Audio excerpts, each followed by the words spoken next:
The Book of Jasher, the R.H. Charles translation. And God said, "Let us make man in our image, after our likeness." And God created man in his own image. And God formed man from the ground, and he blew into his nostrils the breath of life, and man became a living soul, endowed with speech. And the Lord said, "It is not good for man to be alone. I will make unto him a helpmeet." And the Lord caused a deep sleep to fall upon Adam, and he slept, and he took away one of his ribs, and he built flesh upon it, and formed it, and brought it to Adam. And Adam awoke from his sleep, and behold, a woman was standing before him. And he said, "This is a bone of my bones, and it shall be called woman, for this has been taken from man." And Adam called her name Eve, for she was the mother of all living. And God blessed them, and called their names Adam and Eve, in the day that he created them. And the Lord God said, "Be fruitful and multiply, and fill the earth." And the Lord God took Adam and his wife, and he placed them in the Garden of Eden, to dress it and to keep it. And he commanded them, and said unto them, "From every tree of the garden you may eat, but from the tree of the knowledge of good and evil you shall not eat, for in the day that you eat thereof you shall surely die." And when God had blessed and commanded them, he went from them, and Adam and his wife dwelt in the garden according to the command which the Lord had commanded them. And the serpent, which God had created with them in the earth, came to them to incite them to transgress the command of God which he had commanded them. And the serpent enticed and persuaded the woman to eat from the tree of knowledge, and the woman hearkened to the voice of the serpent, and she transgressed the word of God, and took from the tree of the knowledge of good and evil, and she ate, and she took from it, and gave also to her husband, and he ate. And Adam and his wife transgressed the command of God which he had commanded them, and God knew it, and his anger was kindled against them, and he cursed them. And the Lord God drove them that day from the Garden of Eden, to till the ground from which they were taken, and they went and dwelt at the east of the Garden of Eden. And Adam knew his wife Eve, and she bore 2 sons and 3 daughters. And she called the name of the firstborn Cain, saying, "I have obtained a man from the Lord." And the name of the other she called Abel, for she said, "In vanity we came into the earth, and in vanity we shall be taken from it." And the boys grew up, and their father gave them a possession in the land, and Cain was a tiller of the ground, and Abel a keeper of sheep. And it was at the expiration of a few years that they brought an approximating offering to the Lord, and Cain brought from the fruit of the ground, and Abel brought from the firstlings of his flock, from the fat thereof. And God turned and inclined to Abel and his offering, and a fire came down from the Lord from heaven, and consumed it. And unto Cain and his offering the Lord did not turn, and he did not incline to it, for he had brought from the inferior fruit of the ground before the Lord. And Cain was jealous against his brother Abel on account of this, and he sought a pretext to slay him. And in some time after, Cain and Abel his brother went one day into the field to do their work, and they were both in the field, Cain tilling and plowing his ground, and Abel feeding his flock.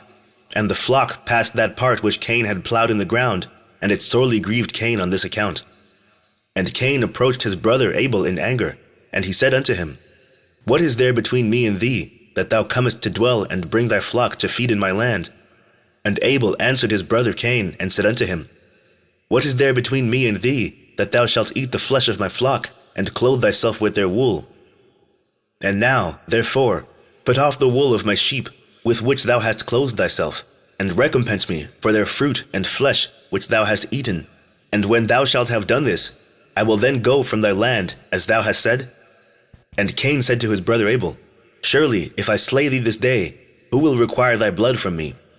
And Abel answered Cain, saying, "Surely God, who has made us in the earth, he will avenge my cause, and he will require my blood from thee, shouldst thou slay me. For the Lord is the judge and arbiter, and it is he who will requite man according to his evil, and the wicked man according to the wickedness that he may do upon earth. And now, if thou shouldest slay me here, surely God knoweth thy secret views, and will judge thee for the evil which thou didst declare to do unto me this day." And when Cain heard the words which Abel his brother had spoken, behold, the anger of Cain was kindled against his brother Abel for declaring this thing. And Cain hastened and rose up, and took the iron part of his plowing instrument, with which he suddenly smote his brother, and he slew him. And Cain spilt the blood of his brother Abel upon the earth, and the blood of Abel streamed upon the earth before the flock. And after this, Cain repented having slain his brother, and he was sadly grieved, and he wept over him, and it vexed him exceedingly. And Cain rose up, and dug a hole in the field, wherein he put his brother's body, and he turned the dust over it. And the Lord knew what Cain had done to his brother. And the Lord appeared to Cain and said unto him, Where is Abel thy brother, that was with thee? And Cain dissembled, and said, I do not know. Am I my brother's keeper? And the Lord said unto him, What hast thou done? The voice of thy brother's blood crieth unto me from the ground where thou hast slain him. For thou hast slain thy brother, and hast dissembled before me, and didst imagine in thy heart that I saw thee not, nor knew all thy actions. But thou didst this thing, and didst slay thy brother for naught, and because he spoke rightly to thee. And now, therefore, cursed be thou from the ground which opened its mouth to receive thy brother's blood from thy hand, and wherein thou didst bury him. And it shall be, when thou shalt till it, it shall no more give thee its strength as in the beginning. For thorns and thistles shall the ground produce, and thou shalt be moving and wandering in the earth until the day of thy death. And at that time Cain went out from the presence of the Lord, from the place where he was, and he went moving and wandering in the land toward the east of Eden, he and all belonging to him. And Cain knew his wife in those days, and she conceived and bare a son, and he called his name Enoch, saying, In that time the Lord began to give him rest and quiet in the earth. And at that time Cain also began to build a city. And he built the city, and he called the name of the city Enoch, according to the name of his son. For in those days the Lord had given him rest upon the earth, and he did not move about and wander as in the beginning. And Irad was born to Enoch, and Irad begat Mechuiel, and Mechuiel begat Methusael. Chapter 2. And it was in the 130th year of the life of Adam upon the earth, that he again knew his wife Eve, and she conceived and bare a son in his likeness and in his image, and she called his name Seth, saying, Because God has appointed me another seed in the place of Abel, for Cain has slain him. And Seth lived 105 years, and he begat a son. And Seth called the name of his son Enosh, saying, Because in that time the sons of men began to multiply, and afflict their souls and hearts by transgressing and rebelling against God. And it was in the days of Enosh that the sons of men continued to rebel and transgress against God, to increase the anger of the Lord against the sons of men. And the sons of men went, and they served other gods, and they forgot the Lord who had created them in the earth. And in those days the sons of men made images of brass, and iron, wood and stone, and they bowed down and served them. And every man made his god, and they bowed down to them, and the sons of men forsook the Lord all the days of Enosh and his children. And the anger of the Lord was kindled on account of their works and abominations which they did in the earth. And the Lord caused the waters of the river Gihon to overwhelm them, and he destroyed and consumed them, and he destroyed the third part of the earth. And notwithstanding this, the sons of men did not turn from their evil ways, and their hands were yet extended to do evil in the sight of the Lord. And in those days there was neither sowing nor reaping in the earth, and there was no food for the sons of men, and the famine was very great in those days. And the seed which they sowed in those days in the ground became thorns, thistles, and briars. For from the days of Adam was this the declaration concerning the earth, and the curse of God, which he cursed the earth on account of the sin which Adam sinned before the Lord. And it was when men continued to rebel and transgress against God, and to corrupt their ways, that the earth also became corrupt. And Enosh lived 90 years, and he begat Canaan. And Canaan grew up, and he was 40 years old, and he became wise, and had knowledge and skill in all wisdom. And he reigned over all the sons of men, and he led the sons of men to wisdom and knowledge. For Canaan was a very wise man, and had understanding in all wisdom. And with his wisdom he ruled over spirits and demons. And Canaan knew by his wisdom that God would destroy the sons of men, for having sinned upon earth, and that the Lord would in the latter days bring upon them the waters of the flood. And in those days Canaan wrote upon tablets of stone what was to take place in time to come, and he put them in his treasures. And Canaan reigned over the whole earth, and he turned some of the sons of men to the service of God. And when Canaan was 70 years old, he begat 3 sons and 2 daughters. And these are the names of the children of Canaan. The name of the firstborn, Malalel, the second, Enan, the third, Mered, and their sisters were Adah and Zillah. These are the 5 children of Canaan that were born to him. And Lamech, the son of Methusael, became related to Canaan by marriage, and he took his 2 daughters for his wives, and Adah conceived and bare a son to Lamech, and she called his name Jabal. And she again conceived and bare a son, and called his name Jubal. And Zillah, her sister, was barren in those days, and had no offspring. For in those days the sons of men began to trespass against God, and to transgress the commandments which he had commanded to Adam, to be fruitful and multiply in the earth. And some of the sons of men caused their wives to drink a draught that would render them barren, in order that they might retain their figures, and whereby their beautiful appearance might not fade. And when the sons of men caused some of their wives to drink, Zillah drank with them. And the childbearing women appeared abominable in the sight of their husbands, as widows, whilst their husbands lived, for to the barren ones only they were attached.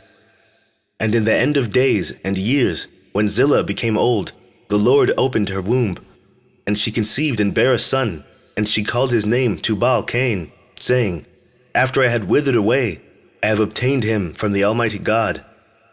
And she conceived again, and bare a daughter, and she called her name Naamah, for she said, After I had withered away, have I obtained pleasure and delight. And Lamech was old and advanced in years, and his eyes were dim that he could not see, and Tubal-Cain, his son, was leading him. And it was one day that Lamech went into the field, and Tubal-Cain his son was with him. And whilst they were walking in the field, Cain, the son of Adam, advanced towards them. For Lamech was very old and could not see much, and Tubal-Cain his son was very young. And Tubal-Cain told his father to draw his bow, and with the arrows he smote Cain, who was yet far off, and he slew him, for he appeared to them to be an animal. And the arrows entered Cain's body, although he was distant from them, and he fell to the ground and died. And the Lord requited Cain's evil according to his wickedness, which he had done to his brother Abel, according to the word of the Lord which he had spoken. And it came to pass, when Cain had died, that Lamech and Tubal went to see the animal which they had slain, and they saw, and behold, Cain their grandfather was fallen dead upon the earth. And Lamech was very much grieved at having done this, and in clapping his hands together, he struck his son and caused his death. And the wives of Lamech heard what Lamech had done, and they sought to kill him. And the wives of Lamech hated him from that day, because he slew Cain and Tubal-Cain. And the wives of Lamech separated from him, and would not hearken to him in those days. And Lamech came to his wives, and he pressed them to listen to him about this matter. And he said to his wives, Adah and Zillah, Hear my voice, O wives of Lamech. Attend to my words, for now you have imagined and said that I slew a man with my wounds, and a child with my stripes, for their having done no violence. But surely know that I am old and gray-headed, and that my eyes are heavy through age, and I did this thing unknowingly. And the wives of Lamech listened to him in this matter, and they returned to him with the advice of their father Adam. But they bore no children to him from that time, knowing that God's anger was increasing in those days against the sons of men to destroy them with the waters of the flood for their evil doings. And Malalel, the son of Canaan, lived 65 years, and he begat Jared. And Jared lived 62 years, and he begat Enoch. Chapter 3. And Enoch lived 65 years, and he begat Methuselah. And Enoch walked with God after having begot Methuselah, and he served the Lord, and despised the evil ways of men. And the soul of Enoch was wrapped up in the instruction of the Lord, in knowledge and in understanding, and he wisely retired from the sons of men, and secreted himself from them for many days. And it was at the expiration of many years, whilst he was serving the Lord and praying before him in his house, that an angel of the Lord called to him from heaven, and he said, Here am I. And he said, Rise, go forth from thy house, and from the place where thou dost hide thyself, and appear to the sons of men, in order that thou mayest teach them the way in which they should go, and the work which they must accomplish to enter in the ways of God. And Enoch rose up according to the word of the Lord, and went forth from his house, from his place, and from the chamber in which he was concealed. And he went to the sons of men, and taught them the ways of the Lord, and at that time assembled the sons of men, and acquainted them with the instruction of the Lord. And he ordered it to be proclaimed in all places where the sons of men dwelt, saying, Where is the man who wishes to know the ways of the Lord, and good works? Let him come to Enoch. And all the sons of men then assembled to him, for all who desired this thing went to Enoch. And Enoch reigned over the sons of men, according to the word of the Lord.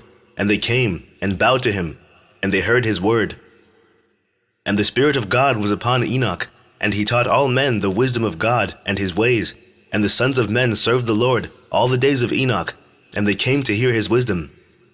And all the kings of the sons of men, both first and last, together with their princes and judges, came to Enoch when they heard of his wisdom, and they bowed down to him. And they also required of Enoch to reign over them, to which he consented. And they assembled in all 130 kings and princes, and they made Enoch king over them, and they were all under his power and command.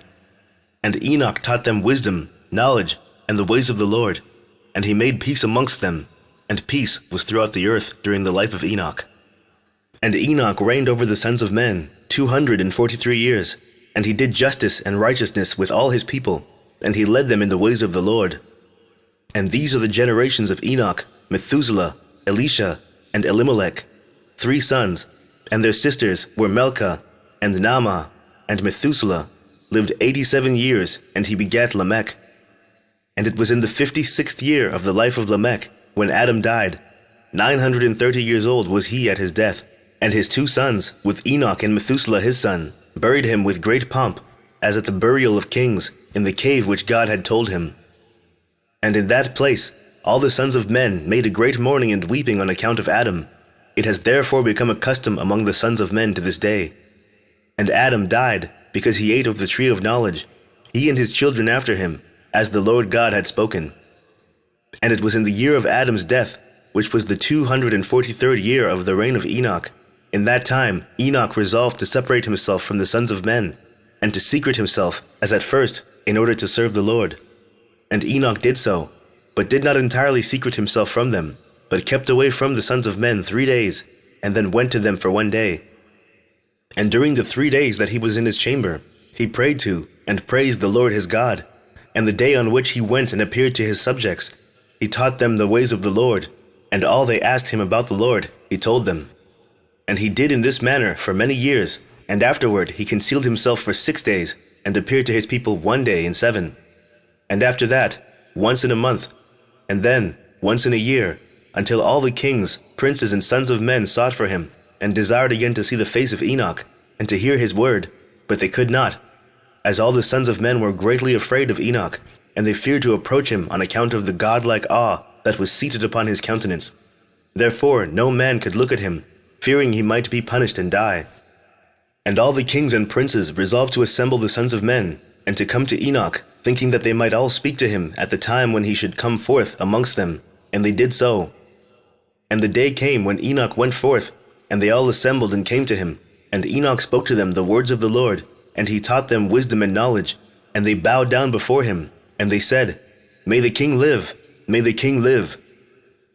And in some time after, when the kings and princes and the sons of men were speaking to Enoch, and Enoch was teaching them the ways of God, behold, an angel of the Lord then called unto Enoch from heaven, and wished to bring him up to heaven, to make him reign there over the sons of God, as he had reigned over the sons of men upon earth.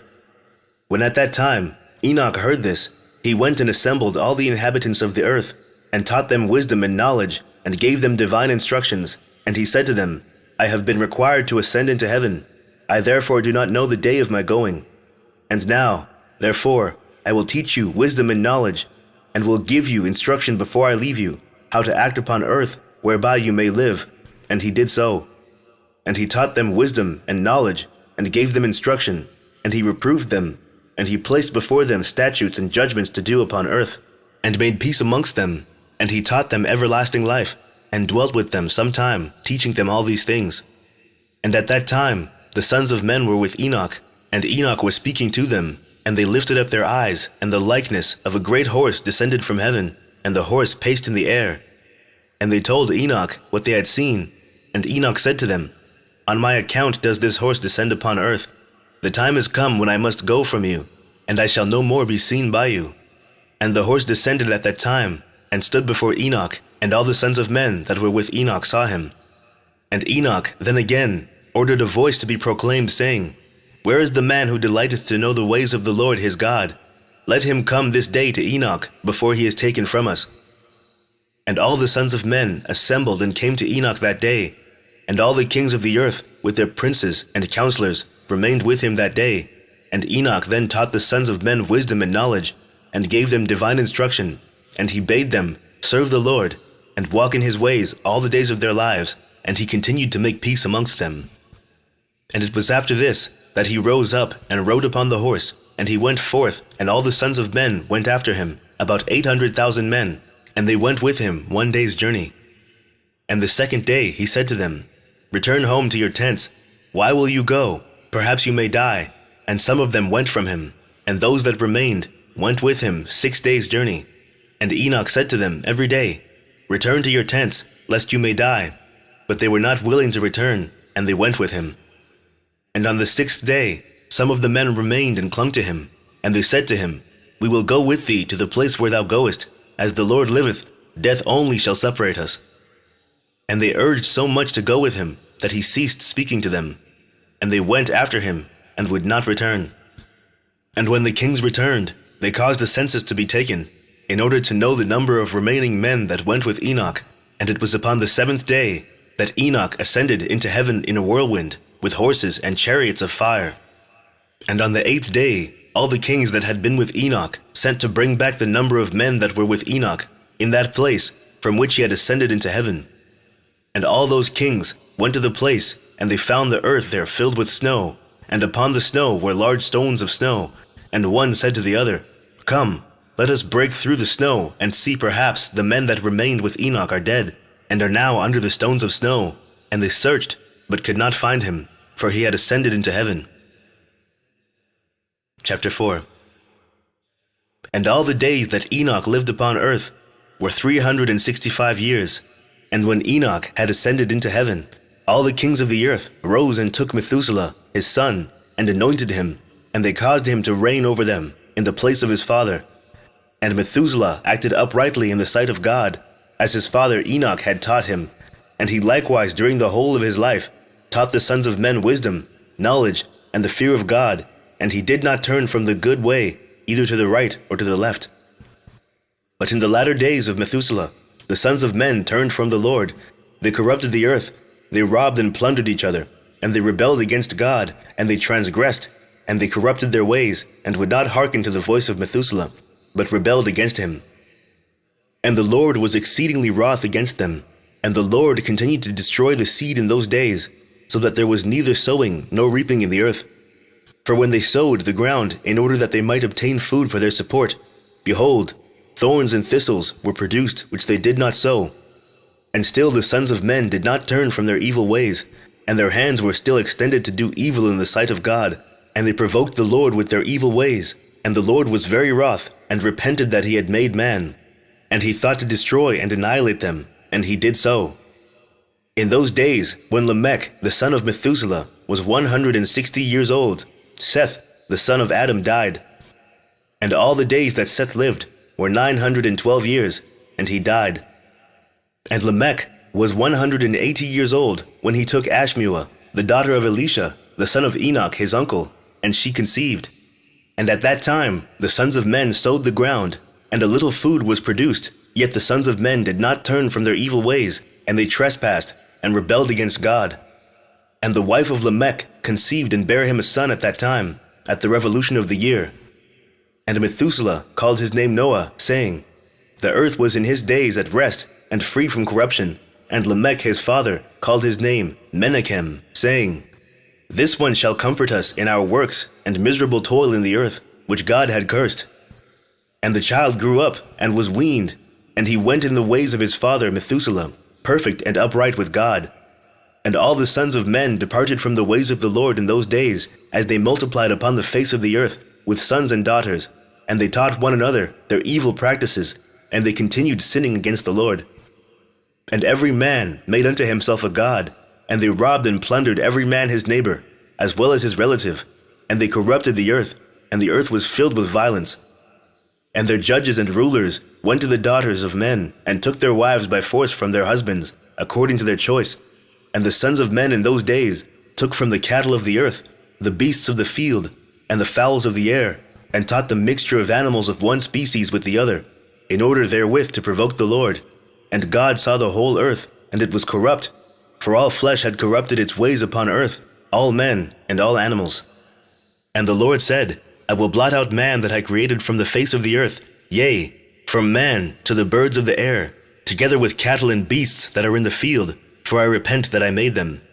And all men who walked in the ways of the Lord died in those days, before the Lord brought the evil upon man which he had declared.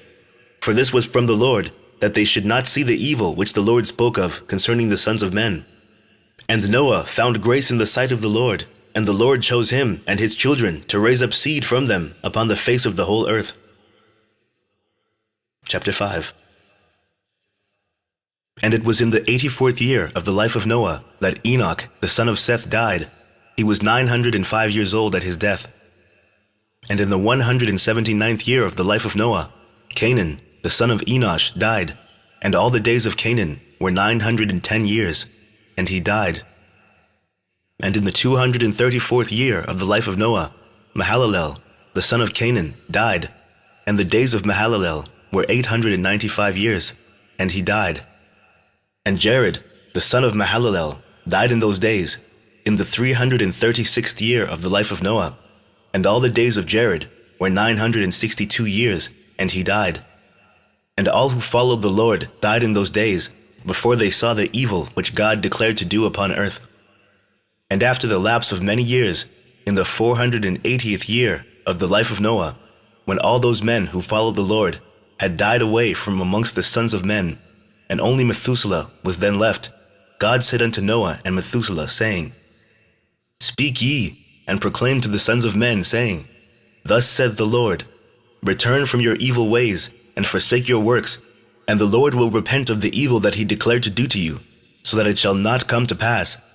For thus saith the Lord, Behold, I give you a period of 120 years. If you will turn to me and forsake your evil ways, then will I also turn away from the evil which I told you, and it shall not exist, saith the Lord. And Noah and Methuselah spoke all the words of the Lord to the sons of men, day after day, constantly speaking to them. But the sons of men would not hearken to them, nor incline their ears to their words, and they were stiff-necked. And the Lord granted them a period of 120 years, saying, If they will return, then will God repent of the evil, so as not to destroy the earth. Noah, the son of Lamech, refrained from taking a wife in those days to beget children, for he said, Surely now God will destroy the earth, wherefore then shall I beget children? And Noah was a just man, he was perfect in his generation, and the Lord chose him to raise up seed from his seed upon the face of the earth. And the Lord said unto Noah, Take unto thee a wife, and beget children, for I have seen thee righteous before me in this generation. And thou shalt raise up seed, and thy children with thee, in the midst of the earth. And Noah went and took a wife, and he chose Naamah, the daughter of Enoch, and she was 580 years old. And Noah was 498 years old when he took Naamah for a wife. And Naamah conceived and bare a son, and he called his name Japheth, saying, God has enlarged me in the earth. And she conceived again and bare a son, and he called his name Shem, saying, God has made me a remnant to raise up seed in the midst of the earth. And Noah was 502 years old when Naamah bare Shem, and the boys grew up and went in the ways of the Lord, in all that Methuselah and Noah their father taught them. And Lamech, the father of Noah, died in those days. Yet verily he did not go with all his heart in the ways of his father, and he died in the 195th year of the life of Noah. And all the days of Lamech were 770 years, and he died. And all the sons of men who knew the Lord died in that year before the Lord brought evil upon them. For the Lord willed them to die, so as not to behold the evil that God would bring upon their brothers and relatives, as he had so declared to do. In that time the Lord said to Noah and Methuselah, Stand forth and proclaim to the sons of men all the words that I spoke to you in those days, peradventure they may turn from their evil ways, and I will then repent of the evil, and will not bring it. And Noah and Methuselah stood forth, and said in the ears of the sons of men all that God had spoken concerning them.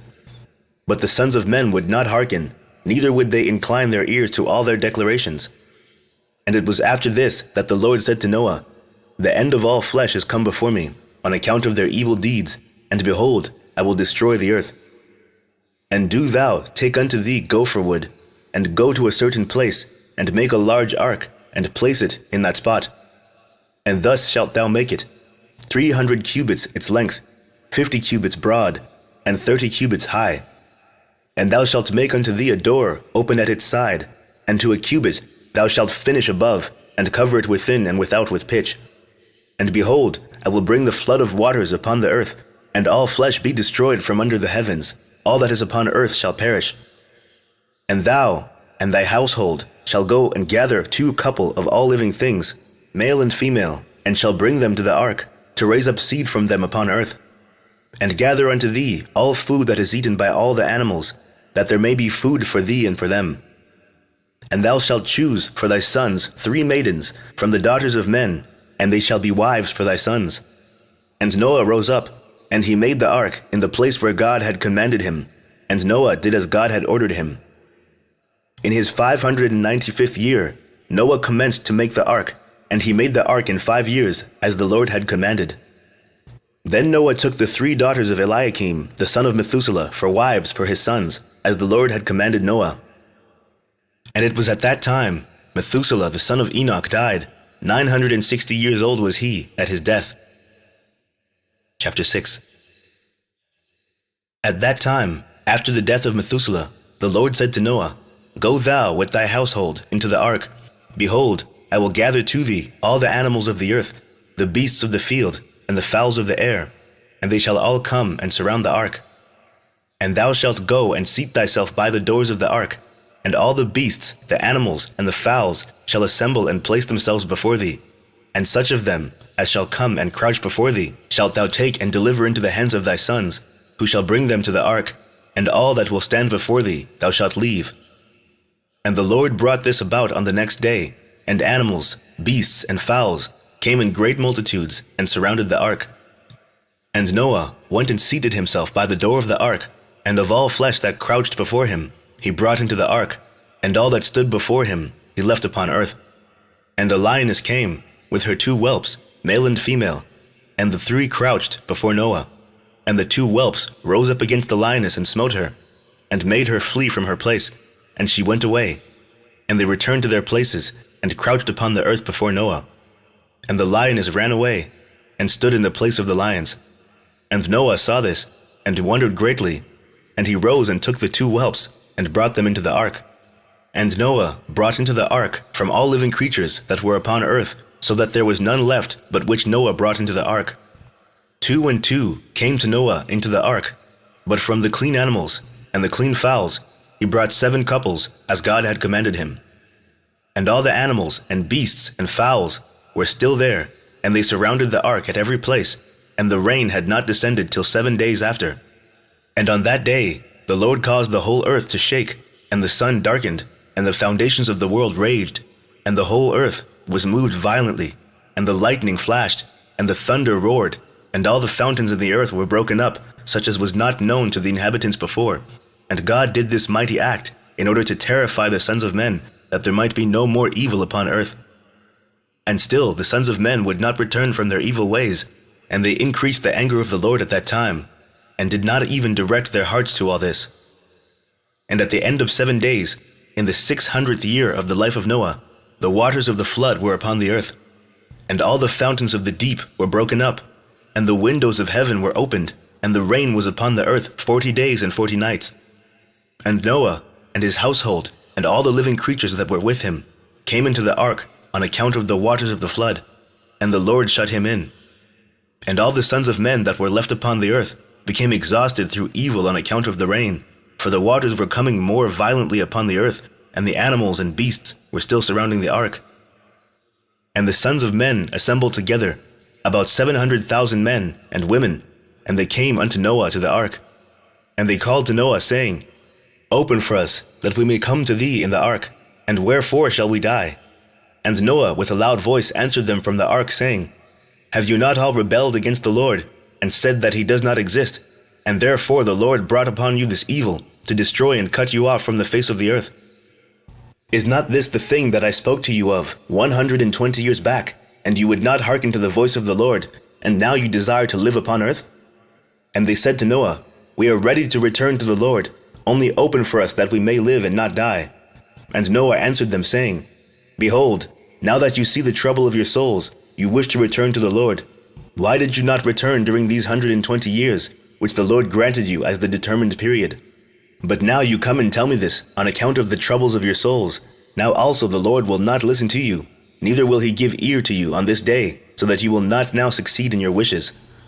And the sons of men approached in order to break into the ark, to come in on account of the rain, for they could not bear the rain upon them. And the Lord sent all the beasts and animals that stood round the ark, and the beasts overpowered them, and drove them from that place, and every man went his way, and they again scattered themselves upon the face of the earth.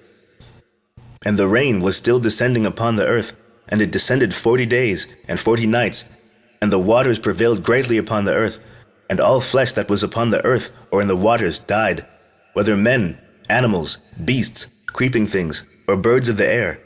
And there only remained Noah, and those that were with him in the ark. And the waters prevailed, and they greatly increased upon the earth, and they lifted up the ark, and it was raised from the earth. And the ark floated upon the face of the waters, and it was tossed upon the waters, so that all the living creatures within were turned about like pottage in a cauldron. And great anxiety seized all the living creatures that were in the ark, and the ark was like to be broken.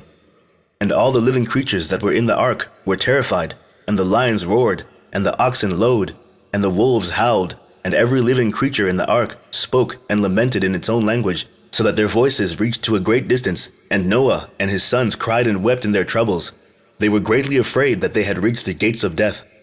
And Noah prayed unto the Lord, and cried unto him on account of this, and he said, O Lord, help us, for we have no strength to bear this evil that has encompassed us, for the waves of the waters have surrounded us. Mischievous torrents have terrified us. The snares of death have come before us. Answer us, O Lord, answer us. Light up thy countenance towards us, and be gracious to us. Redeem us and deliver us. And the Lord hearkened to the voice of Noah, and the Lord remembered him. And a wind passed over the earth, and the waters were still, and the ark rested. And the fountains of the deep and the windows of heaven were stopped, and the rain from heaven was restrained. And the waters decreased in those days, and the ark rested upon the mountains of Ararat. And Noah opened the windows of the ark, and Noah still called out to the Lord at that time, and he said, O Lord, who didst form the earth, and the heavens, and all that are therein, bring forth our souls from this confinement, and from the prison wherein thou hast placed us, for I am much wearied with sighing. And the Lord hearkened to the voice of Noah, and said to him, When thou shalt have completed a full year, thou shalt then go forth. And at the revolution of the year, when a full year was completed to Noah's dwelling in the ark, the waters were dried from off the earth, and Noah put off the covering of the ark. At that time, on the 27th day of the 2nd month, the earth was dry, but Noah and his sons, and those that were with him, did not go out from the ark until the Lord told them.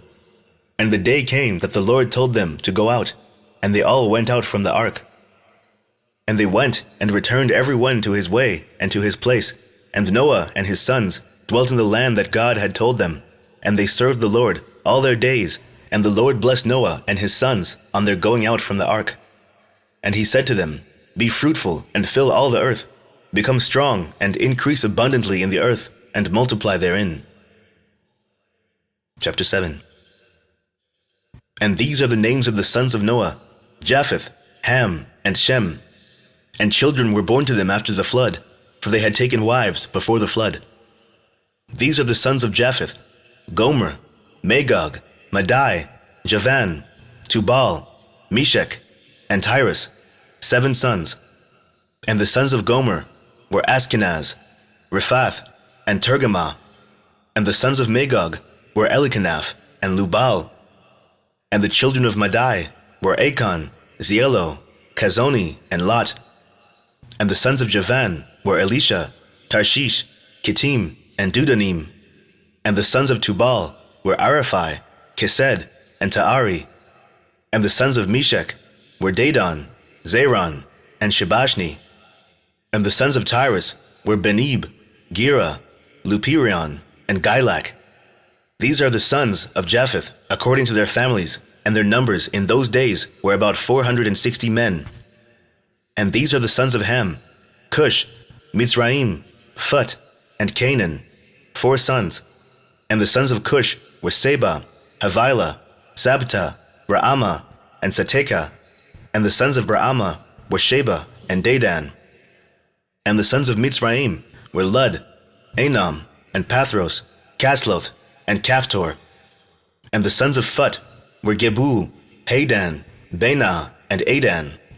And the sons of Canaan were Zidon, Heth, Amori, Girgashi, Hivi, Arki, Seni, Arodi, Zimodi, and Kamalti. These are the sons of Ham, according to their families, and their numbers in those days were about 730 men. And these are the sons of Shem, Elam, Ashur, Arpaxad, Lud, and Aram, 5 sons. And the sons of Elam were Shushan, Makul, and Harmon. And the sons of Ashar were Myris and Mokil. And the sons of Arpaxad were Shilach, Anar, and Ashkal. And the sons of Lud were Pathor, and Bizayon. And the sons of Aram were Uz, Kul, Gather, and Mash. These are the sons of Shem, according to their families, and their numbers in those days were about 300 men. These are the generations of Shem. Shem begat Arpaxad, and Arpaxad begat Shilach, and Shilach begat Eber, and to Eber were born 2 children. The name of one was Peleg, for in his days the sons of men were divided, and in the latter days the earth was divided. And the name of the second was Yoktan, meaning that in his day the lives of the sons of men were diminished and lessened. These are the sons of Yoktan: Almodad, Shilaf, Kazarmaveth, Urach, Hadaram, Ozel, Dikla, Obal, Abimael, Sheba, Ophir, Havilah, and Jobab. All these are the sons of Yoktan. And Peleg his brother begat Yen, and Yen begat Serug, and Serug begat Nahor, and Nahor begat Terah, and Terah was 38 years old, and he begat Haran and Nahor. And Cush, the son of Ham, the son of Noah, took a wife in those days in his old age, and she bare a son, and they called his name Nimrod, saying, At that time the sons of men again begat to rebel and transgress against God, and the child grew up, and his father loved him exceedingly, for he was the son of his old age. And the garments of skin which God made for Adam and his wife, when they went out of the garden, were given to Cush. For after the death of Adam and his wife, the garments were given to Enoch, the son of Jared, and when Enoch was taken up to God, he gave them to Methuselah, his son. And at the death of Methuselah, Noah took them and brought them to the ark, and they were with him until he went out of the ark. And in their going out, Ham stole those garments from Noah his father, and he took them and hid them from his brothers. And when Ham begat his firstborn, Cush, he gave him the garments in secret, and they were with Cush many days. And Cush also concealed them from his sons and brothers. And when Cush had begotten Nimrod, he gave him those garments through his love for him. And Nimrod grew up, and when he was 20 years old, he put on those garments. And Nimrod became strong when he put on the garments, and God gave him might and strength, and he was a mighty hunter in the earth. Yea, he was a mighty hunter in the field, and he hunted the animals, and he built altars, and he offered upon them the animals before the Lord. And Nimrod strengthened himself, and he rose up from amongst his brethren, and he fought the battles of his brethren against all their enemies round about. And the Lord delivered all the enemies of his brethren in his hands, and God prospered him from time to time in his battles, and he reigned upon earth. Therefore it became current in those days, when a man ushered forth those that he had trained up for battle, he would say to them, Like God did to Nimrod, who was a mighty hunter in the earth, and who succeeded in the battles that prevailed against his brethren, that he delivered them from the hands of their enemies, so may God strengthen us and deliver us this day. And when Nimrod was 40 years old, at that time there was a war between his brethren and the children of Japheth, so that they were in the power of their enemies. And Nimrod went forth at that time, and he assembled all the sons of Cush and their families, about 460 men, And he hired also from some of his friends and acquaintances about 80 men, and he gave them their hire, and he went with them to battle. And when he was on the road, Nimrod strengthened the hearts of the people that went with him. And he said to them, Do not fear, neither be alarmed, for all our enemies will be delivered into our hands, and you may do with them as you please. And all the men that went were about 500, and they fought against their enemies, and they destroyed them and subdued them. And Nimrod placed standing officers over them in their respective places. And he took some of their children as security, and they were all servants to Nimrod and to his brethren. And Nimrod and all the people that were with him turned homeward. And when Nimrod had joyfully returned from battle, after having conquered his enemies, all his brethren, together with those who knew him before, assembled to make him king over them, and they placed the regal crown upon his head. And he set over his subjects and people, princes, judges, and rulers, as is the custom amongst kings. And he placed Terah, the son of Nahor, the prince of his host, and he dignified him and elevated him above all his princes. And whilst he was reigning according to his heart's desire, after having conquered all his enemies around, he advised with his counselors to build a city for his palace, and they did so. And they found a large valley opposite to the east, and they built him a large and extensive city. And Nimrod called the name of the city that he built Shinar, for the Lord had vehemently shaken his enemies and destroyed them. And Nimrod dwelt in Shinar, and he reigned securely, and he fought with his enemies, and he subdued them, and he prospered in all his battles, and his kingdom became very great. And all nations and tongues heard of his fame, and they gathered themselves to him, and they bowed down to the earth, and they brought him offerings, and he became their lord and king. And they all dwelt with him in the city at Shinar. And Nimrod reigned in the earth over all the sons of Noah, and they were all under his power and counsel. And all the earth was of one tongue and words of union, but Nimrod did not go in the ways of the Lord, and he was more wicked than all the men that were before him, from the days of the flood until those days. And he made gods of wood and stone, and he bowed down to them, and he rebelled against the Lord, and taught all his subjects and the people of the earth his wicked ways. And Mardon his son was more wicked than his father. And every one that heard of the acts of Mardon the son of Nimrod would say concerning him, From the wicked goeth forth wickedness. Therefore it became a proverb in the whole earth, saying, From the wicked goeth forth wickedness. And it was current in the words of men from that time to this. And Terah the son of Nahor, prince of Nimrod's host, was in those days very great in the sight of the king and his subjects, and the king and princes loved him, and they elevated him very high. And Terah took a wife, and her name was Amthelo, the daughter of Cornebo, and the wife of Terah conceived and bare him a son in those days. Terah was 70 years old when he begat him, and Terah called the name of his son that was born unto him Abram, because the king had raised him in those days, and dignified him above all his princes that were with him. Chapter 8. And it was in the night that Abram was born, that all the servants of Terah, and all the wise men of Nimrod, and his conjurers, came and ate and drank in the house of Terah, and they rejoiced with him on that night. And when all the wise men and conjurers went out from the house of Terah, they lifted up their eyes toward heaven that night to look at the stars, and they saw, and behold, one very large star came from the east, and ran in the heavens, and he swallowed up the 4 stars from the 4 sides of the heavens. And all the wise men of the king and his conjurers were astonished at the sight, and the sages understood this matter, and they knew its import.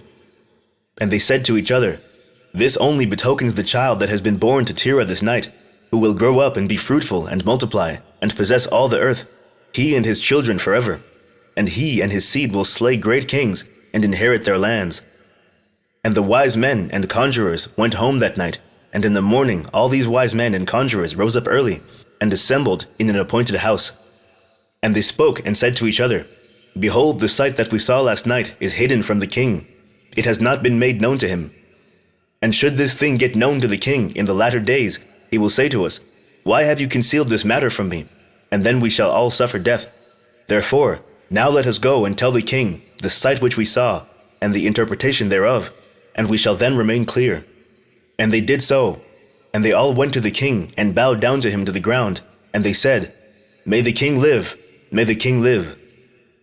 We heard that a son was born to Terah, the son of Nahor, the prince of thy host. And we yesternight came to his house, and we ate and drank, and rejoiced with him that night. And when thy servants went out from the house of Terah, to go to our respective homes to abide there for the night, we lifted up our eyes to heaven, and we saw a great star coming from the east, And the same star ran with great speed, and swallowed up 4 great stars from the 4 sides of the heavens. And thy servants were astonished at the sight which we saw, and were greatly terrified. And we made our judgment upon the sight, and knew by our wisdom the proper interpretation thereof, that this thing applies to the child that is born to Terah, who will grow up and multiply greatly, and become powerful, and kill all the kings of the earth, and inherit all their lands, he and his seed forever. And now, our Lord and King, behold, we have truly acquainted thee with what we have seen concerning this child. If it seemeth good to the king to give his father value for this child, we will slay him before he shall grow up and increase in the land, and his evil increase against us, that we and our children perish through his evil. And the king heard their words, and they seemed good in his sight, and he sent and called for Terah, and Terah came before the king. And the king said to Terah, I have been told that a son was yesternight born to thee, and after this manner was observed in the heavens at his birth. And now, therefore, give me the child, that we may slay him before his evil springs up against us, and I will give thee for his value thy house full of silver and gold. And Terah answered the king and said to him, My lord and king, I have heard thy words, and thy servant shall do all that his king desireth. But my lord and king, I will tell thee what happened to me yesternight, that I may see what advice the king will give his servant, and then I will answer the king upon what he has just spoken. And the king said, Speak. And Terah said to the king, Aon, the son of Mered, came to me yesternight, saying, Give unto me the great and beautiful horse that the king gave thee, and I will give thee silver and gold, and straw, and provender for its value. And I said to him, Wait till I see the king concerning thy words, and behold, whatever the king saith, that will I do. And now, my lord and king, behold, I have made this thing known to thee, and the advice which my king will give unto his servant, that will I follow. And the king heard the words of Terah, and his anger was kindled, and he considered him in the light of a fool. And the king answered Terah, and he said to him, Art thou so silly, ignorant, or deficient in understanding to do this thing, to give thy beautiful horse for silver and gold, or even for straw and provender? Art thou so short of silver and gold, that thou shouldest do this thing, because thou canst not obtain straw and provender to feed thy horse? And what is silver and gold to thee, or straw and provender, that thou shouldst give away that fine horse which I gave thee, like which there is none to be had on the whole earth? And the king left off speaking, and Terah answered the king, saying, Like unto this has the king spoken to his servant. I beseech thee, my lord and king, what is this which thou didst say unto me, saying, Give thy son that we may slay him, and I will give thee silver and gold for his value?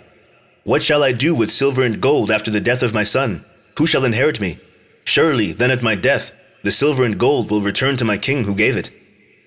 And when the king heard the words of Terah, and the parable which he brought concerning the king, it grieved him greatly, and he was vexed at this thing, and his anger burned within him.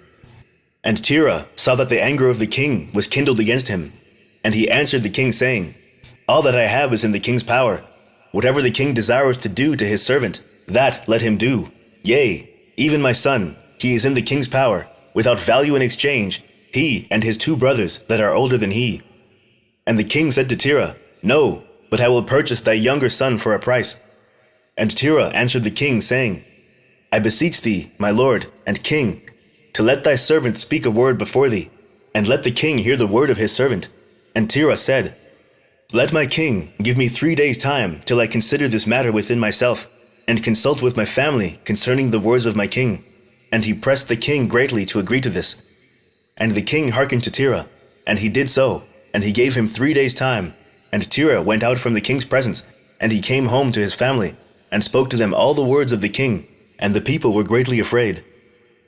And it was in the 3rd day that the king sent to Terah, saying, Send me thy son for a price, as I spoke to thee, and shouldst thou not do this, I will send and slay all thou hast in thy house, so that thou shalt not even have a dog remaining. And Terah hastened, as the thing was urgent from the king, and he took a child from one of his servants, which his handmaid had borne to him that day. And Terah brought the child to the king, and received value for him. And the Lord was with Terah in this matter, that Nimrod might not cause Abram's death. And the king took the child from Terah, and with all his might dashed his head to the ground, for he thought it had been Abram. And this was concealed from him from that day, and it was forgotten by the king, as it was the will of providence not to suffer Abram's death.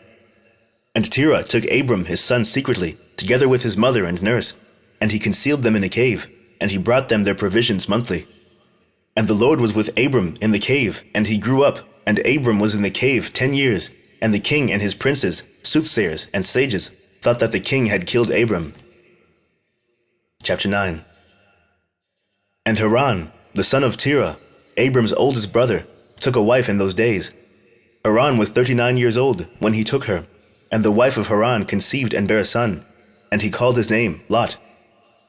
And she conceived again, and bare a daughter, and she called her name Milcah. And she again conceived, and bare a daughter, and she called her name Sarai. Haran was 42 years old when he begat Sarai, which was in the 10th year of the life of Abram. And in those days Abram and his mother and nurse went out from the cave, as the king and his subjects had forgotten the affair of Abram.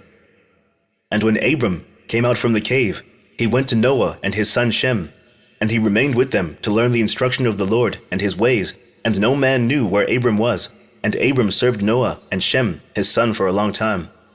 And Abram was in Noah's house 39 years, and Abram knew the Lord from 3 years old, and he went in the ways of the Lord until the day of his death, as Noah and his son Shem had taught him.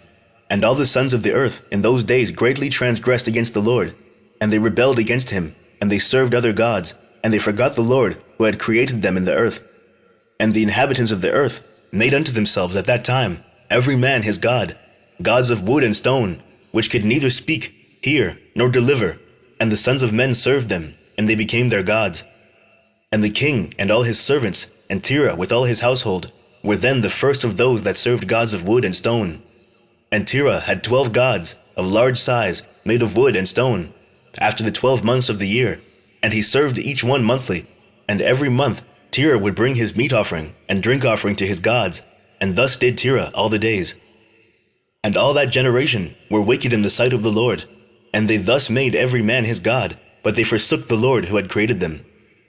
And there was not a man found in those days in the whole earth who knew the Lord, for they served each man his own god, except Noah and his household, and all those who were under his counsel knew the Lord in those days. And Abram, the son of Terah, was waxing great in those days in the house of Noah, and no man knew it, and the Lord was with him. And the Lord gave Abram an understanding heart, and he knew all the works of that generation were vain, and that all their gods were vain, and were of no avail.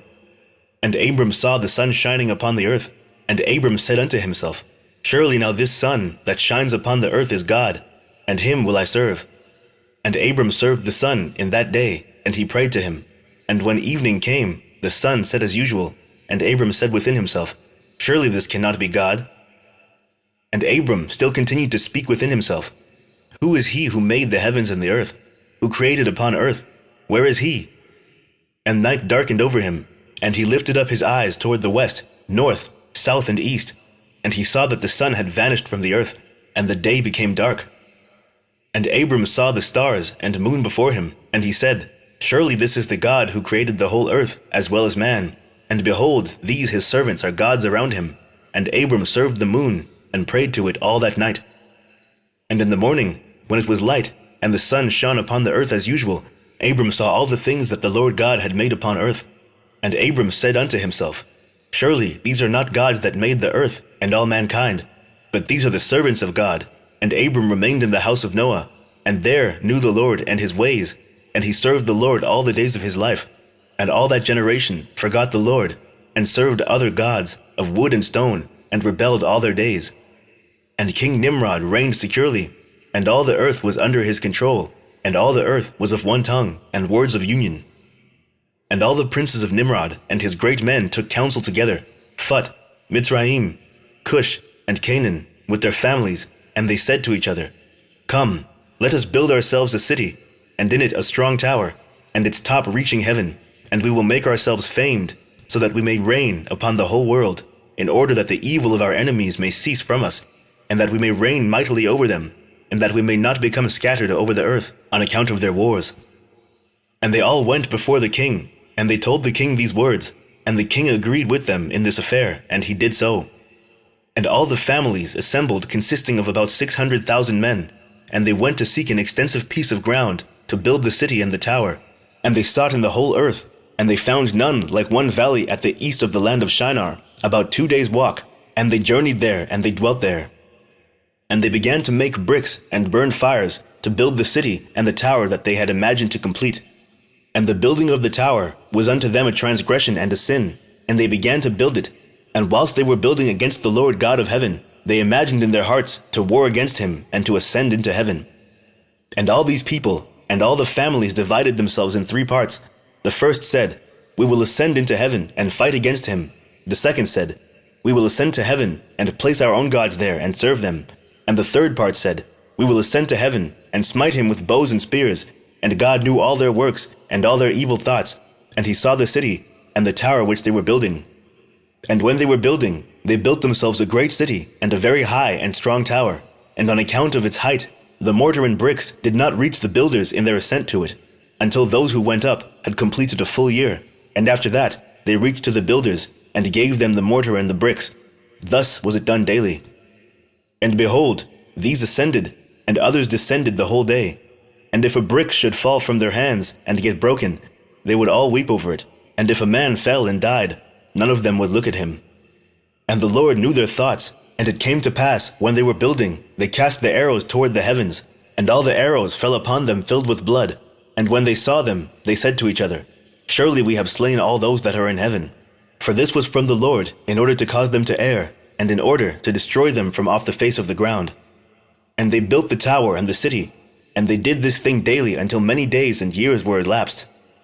And God said to the 70 angels who stood foremost before him, to those who were near to him, saying, "Come, let us descend and confuse their tongues, that one man shall not understand the language of his neighbor." And they did so unto them.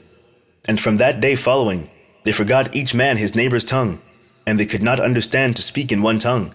And when the builder took from the hands of his neighbor lime or stone, which he did not order, the builder would cast it away, and throw it upon his neighbor, that he would die. And they did so many days, and they killed many of them in this manner. And the Lord smote the 3 divisions that were there, and he punished them according to their works and designs. Those who said, "We will ascend to heaven and serve our gods," became like apes and elephants. And those who said, "We will smite the heaven with our arrows," the Lord killed them, one man through the hand of his neighbor. And the 3rd division of those who said, "We will ascend to heaven and fight against him," the Lord scattered them throughout the earth. And those who were left amongst them, when they knew and understood the evil which was coming upon them, they forsook the building, and they also became scattered upon the face of the whole earth. And they ceased building the city and the tower. Therefore he called that place Babel, for there the Lord confounded the language of the whole earth. Behold, it was at the east of the land of Shinar. And as to the tower which the sons of men built, the earth opened its mouth and swallowed up 1/3 part thereof. And a fire also descended from heaven, and burned another 1/3. And the other 1/3 is left to this day. And it is of that part which was aloft, and its circumference is 3 days' walk.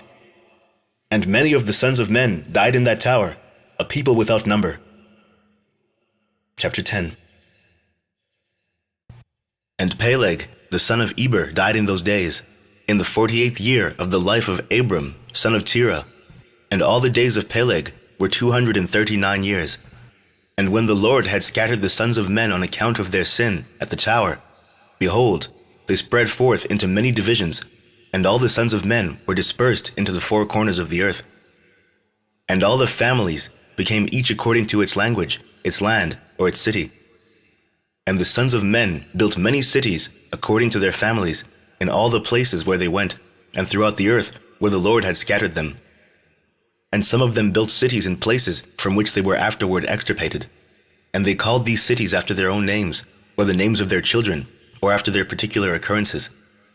And the sons of Japheth, the sons of Noah, went and built themselves cities in the places where they were scattered, and they called all their cities after their names. And the sons of Japheth were divided upon the face of the earth into many divisions and languages. And these are the sons of Japheth according to their families: Gomer, Magog, Medai, Javan, Tubal, Meshech, and Tyrus. These are the children of Japheth according to their generations. And the children of Gomer, according to their cities, were the Frankim, who dwell in the land of Franza, by the river Franza, by the river Sanaa. And the children of Rephath are the Bartonim, who dwell in the land of Bartonia, by the river Leda, which empties its waters in the great sea Gihon, that is, Oceanus. And the children of Tugarma are 10 families, and these are their names: Buzar, Parzinak, Balgar, Elikanim, Ragbib, Tarkai, Bid, Zebuk, Ongal, and Tilmaz. All these spread and rested in the north and built themselves cities, and they called their cities after their own names. Those are they who abide by the rivers Hithlah and Italak unto this day. But the families of Angoli, Balgar, and Parzanak, they dwell by the great river Dubni, and the names of their cities are also according to their own names. And the children of Javan are the Javanim, who dwell in the land of Macedonia, and the children of Mediari are the Orelim that dwell in the land of Curson, and the children of Tubal are those that dwell in the land of Tuscana by the river Pasha. And the children of Meshech are the Shibashni, and the children of Tyrus are the Rushash, Cushni, and Ongolis. All these went and built themselves cities. Those are the cities that are situate by the sea Jabus, by the river Cura, which empties itself in the river Tragon. And the children of Elisha are the Almanim, and they also went and built themselves cities. Those are the cities situate between the mountains of Job and Shibatmo. And of them were the people of Lombardy, who dwell opposite the mountains of Job and Shibatmo. And they conquered the land of Italia, and remain there unto this day. And the children of Kittim are the Romim, who dwell in the valley of Canopia, by the river Tibru. And the children of Dudanim are those who dwell in the cities of the sea Gihon, in the land of Bordna. These are the families of the children of Japheth, according to their cities and languages, when they were scattered after the tower, and they called their cities after their names and occurrences. And these are the names of all their cities, according to their families, which they built in those days after the tower. And the children of Ham were Cush, Mitzrayim, Phut, and Canaan, according to their generations and cities. All these went and built themselves cities as they found fit places for them, and they called their cities after the names of their fathers, Cush, Mitzrayim, Phut, and Canaan.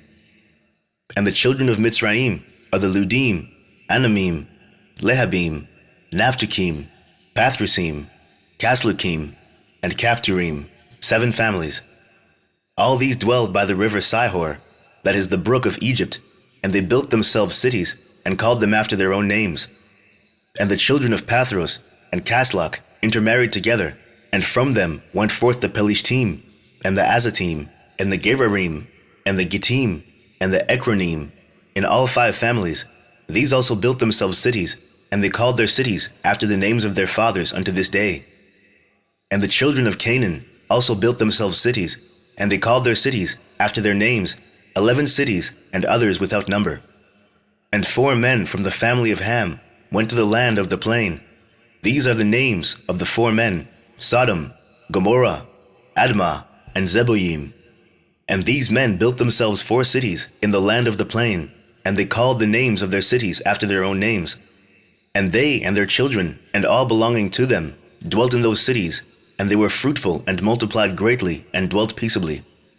And Seir, the son of Hur, son of Hivi, son of Canaan, went and found a valley opposite to Mount Paran, and he built a city there. And he and his 7 sons and his household dwelt there. And he called the city which he built Seir, according to his name. That is the land of Seir unto this day. These are the families of the children of Ham, according to their languages and cities, when they were scattered to their countries after the tower. And some of the children of Shem, son of Noah, father of all the children of Eber, also went and built themselves cities in the places wherein they were scattered, and they called their cities after their names. And the sons of Shem were Elam, Ashur, Arpaxad, Lud, Aram, and they built themselves cities, and called the names of all their cities after their names. And Ashur, son of Shem, and his children and household went forth at that time, a very large body of them, and they went to a distant land that they found, and they met with a very extensive valley in the land that they went to, and they built themselves 4 cities, and they called them after their own names and occurrences. And these are the names of the cities which the children of Ashur built: Nineveh, Resen, Kalak, and Rehoboter. And the children of Ashur dwell there unto this day. And the children of Aram also went and built themselves a city, and they called the name of the city Uz, after their eldest brother, and they dwell therein. That is the land of Uz to this day. And in the 2nd year after the tower, a man from the house of Ashur, whose name was Bela, went from the land of Nineveh to sojourn with his household wherever he could find a place. and they came until opposite the cities of the plain against Sodom, and they dwelt there. And the man rose up, and built there a small city, and called its name Bela, after his name. That is the land of Zoar unto this day. And these are the families of the children of Shem, according to their language and cities, after they were scattered upon the earth after the tower. And every kingdom, city, and family of the families of the children of Noah built themselves many cities after this, and they established governments in all their cities in order to be regulated by their orders. So did all the families of the children of Noah forever. Chapter 11. And Nimrod, son of Cush, was still in the land of Shinar, and he reigned over it, and dwelt there, and he built cities in the land of Shinar. And these are the names of the 4 cities which he built, and he called their names after the occurrences that happened to them in the building of the tower. And he called the first Babel, saying, because the Lord there confounded the language of the whole earth. And the name of the second he called Erech, because from there God dispersed them. And the third he called Iked, saying there was a great battle at that place. And the fourth he called Calneh, because his princes and mighty men were consumed there. And they vexed the Lord. They rebelled and transgressed against him. And when Nimrod had built these cities in the land of Shinar, he placed in them the remainder of his people, his princes, and his mighty men that were left in his kingdom. And Nimrod dwelt in Babel, and he there renewed his reign over the rest of his subjects, and he reigned securely, and the subjects and princes of Nimrod called his name Amraphel, saying that at the tower his princes and men fell through his means. And notwithstanding this, Nimrod did not return to the Lord, and he continued in wickedness and teaching wickedness to the sons of men. And Mardon, his son, was worse than his father, and continued to add to the abominations of his father. And he caused the sons of men to sin. Therefore it is said, from the wicked goeth forth wickedness. At that time there was war between the families of the children of Ham, as they were dwelling in the cities which they had built. And Kedorlaomer, king of Elam, went away from the families of the children of Ham, and he fought with them, and he subdued them. And he went to the 5 cities of the plain, and he fought against them, and he subdued them, and they were under his control. And they served him 12 years, and they gave him a yearly tax. At that time died Nahor, son of Serug, in the 49th year of the life of Abram, son of Terah. And in the 50th year of the life of Abram, son of Terah, Abram came forth from the house of Noah, and went to his father's house. And Abram knew the Lord, and he went in his ways and instructions, and the Lord his God was with him. And Terah his father was in those days still captain of the host of King Nimrod, and he still followed strange gods. And Abram came to his father's house, and saw 12 gods standing there in their temples, and the anger of Abram was kindled when he saw these images in his father's house. And Abram said, as the Lord liveth, these images shall not remain in my father's house. So shall the Lord who created me do unto me, if in 3 days' time I do not break them all. And Abram went from them, and his anger burned within him. And Abram hastened and went from the chamber to his father's outer court. And he found his father sitting in the court, and all his servants with him. And Abram came and sat before him. And Abram asked his father, saying, Father, tell me, where is God who created heaven and earth, and all the sons of men upon earth? And who created thee and me? And Terah answered his son Abram and said, Behold, those who created us are all with us in the house. And Abram said to his father, My lord, show them to me, I pray thee. And Terah brought Abram into the chamber of the inner court, and Abram saw, and behold, the whole room was full of gods of wood and stone, 12 great images, and others less than they, without number. And Terah said to his son, Behold, these are they which made all thou seest upon earth, and which created me and thee, and all mankind. And Terah bowed down to his gods, and he then went away from them, and Abram his son went away with him. And when Abram had gone from them, he went to his mother and sat before her, and he said to his mother, Behold, my father has shown me those who made heaven and earth, and all the sons of men. Now therefore, hasten and fetch a kid from the flock, and make of it savory meat, that I may bring it to my father's gods, as an offering for them to eat. Perhaps I may thereby become acceptable to them. And his mother did so, and she fetched a kid, and made savory meat thereof, and brought it to Abram. And Abram took the savory meat from his mother, and brought it before his father's gods, and he drew nigh to them that they might eat, and Terah his father did not know of it.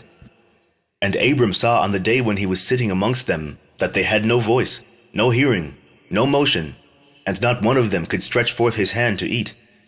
And Abram mocked them and said, Surely the savory meat that I prepared has not pleased them, or perhaps it was too little for them, and for that reason they would not eat. Therefore tomorrow I will prepare fresh savory meat, better and more plentiful than this, in order that I may see the result.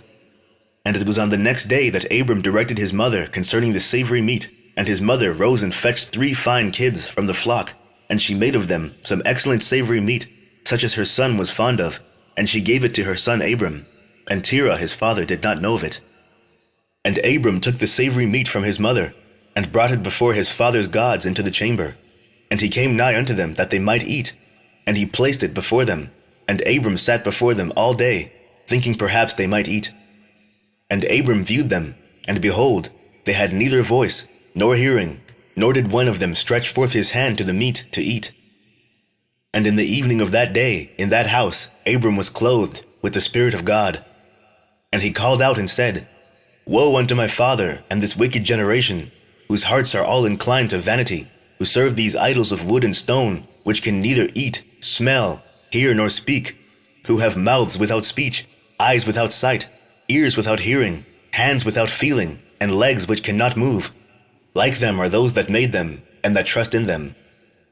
And when Abram saw all these things, his anger was kindled against his father, and he hastened and took a hatchet in his hand, and came unto the chamber of the gods, and he broke all his father's gods.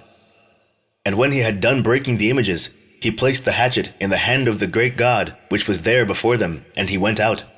And Terah his father came home, for he had heard at the door the sound of the striking of the hatchet. So Terah came into the house to know what this was about. And Terah, having heard the noise of the hatchet in the room of images, ran to the room to the images, and he met Abram going out. And Terah entered the room and found all the idols fallen down and broken, and the hatchet in the hand of the largest, which was not broken, and the savory meat which Abram his son had made was still before them. And when Terah saw this, his anger was greatly kindled, and he hastened and went from the room to Abram. And he found Abram his son still sitting in the house, and he said to him, What is this work that thou hast done to my gods? And Abram answered Terah his father and said, Not so, my lord, for I brought savory meat before them, and when I came nigh to them with the meat that they might eat, they all at once stretched forth their hands to eat, before the great one had put forth his hand to eat. And the large one saw their works that they did before him, and his anger was violently kindled against them. And he went and took the hatchet that was in the house, and came to them, and broke them all. And behold, the hatchet is yet in his hand, as thou seest. And Terah's anger was kindled against his son Abram when he spoke this. And Terah said to Abram his son in anger, What is this tale that thou hast told? Thou speakest lies to me. Is there in these gods spirit, soul, or power to do all that thou hast told me? Are they not wood and stone? And have I not myself made them? And canst thou speak such lies, saying that the large God that was with them smote them? It is thou that didst place the hatchet in his hands, and then sayest he smote them all. And Abram answered his father and said to him, And how canst thou then serve these idols, in whom there is no power to do anything? Can those idols in which thou trustest deliver thee? Can they hear thy prayers when thou callest upon them? Can they deliver thee from the hands of thy enemies? Or will they fight thy battles for thee against thy enemies, that thou shouldest serve wood and stone, which can neither speak nor hear? And now surely it is not good for thee, nor the sons of men that are connected with thee, to do these things. Are you so silly, so foolish, or so short of understanding, that you will serve wood and stone, and do after this manner? And forget the Lord God who made heaven and earth, and who created you in the earth, and thereby bring a great evil upon your souls in this matter by serving stone and wood? Did not our fathers in the days of old sin in this matter? And the Lord God of the universe brought the waters of the flood upon them and destroyed the whole earth? And how can you continue to do this and serve gods of wood and stone, who cannot hear or speak or deliver you from oppression, thereby bringing down the anger of the God of the universe upon you? Now therefore, my father, refrain from this, and bring not evil upon thy soul and the souls of thy household. And Abram hastened, and sprang from before his father, and took the hatchet from his father's largest idol, with which Abraham broke it, and ran away. And Terah, seeing all that Abram had done, hastened to go from his house, and he went to the king, and he came before Nimrod, and stood before him. and he bowed down to the king. And the king said, "What dost thou want?" And he said, "I beseech thee, my lord, to hear me. Now 50 years back, a child was born to me, and thus has he done to my gods, and thus has he spoken. And now, therefore, my lord and king, send for him, that he may come before thee, and judge him according to the law, that we may be delivered from his evil." And the king sent 3 men of his servants, and they went and brought Abram before the king. And Nimrod and all his princes and servants were that day sitting before him, and Terah sat also before them. And the king said to Abram, "What is this that thou hast done to thy father, and to his gods?" And Abram answered the king in the words that he spoke to his father, and he said, "The large God that was with them in the house did to them what thou hast heard." And the king said to Abram, "Had they power to speak and eat and do as thou hast said?"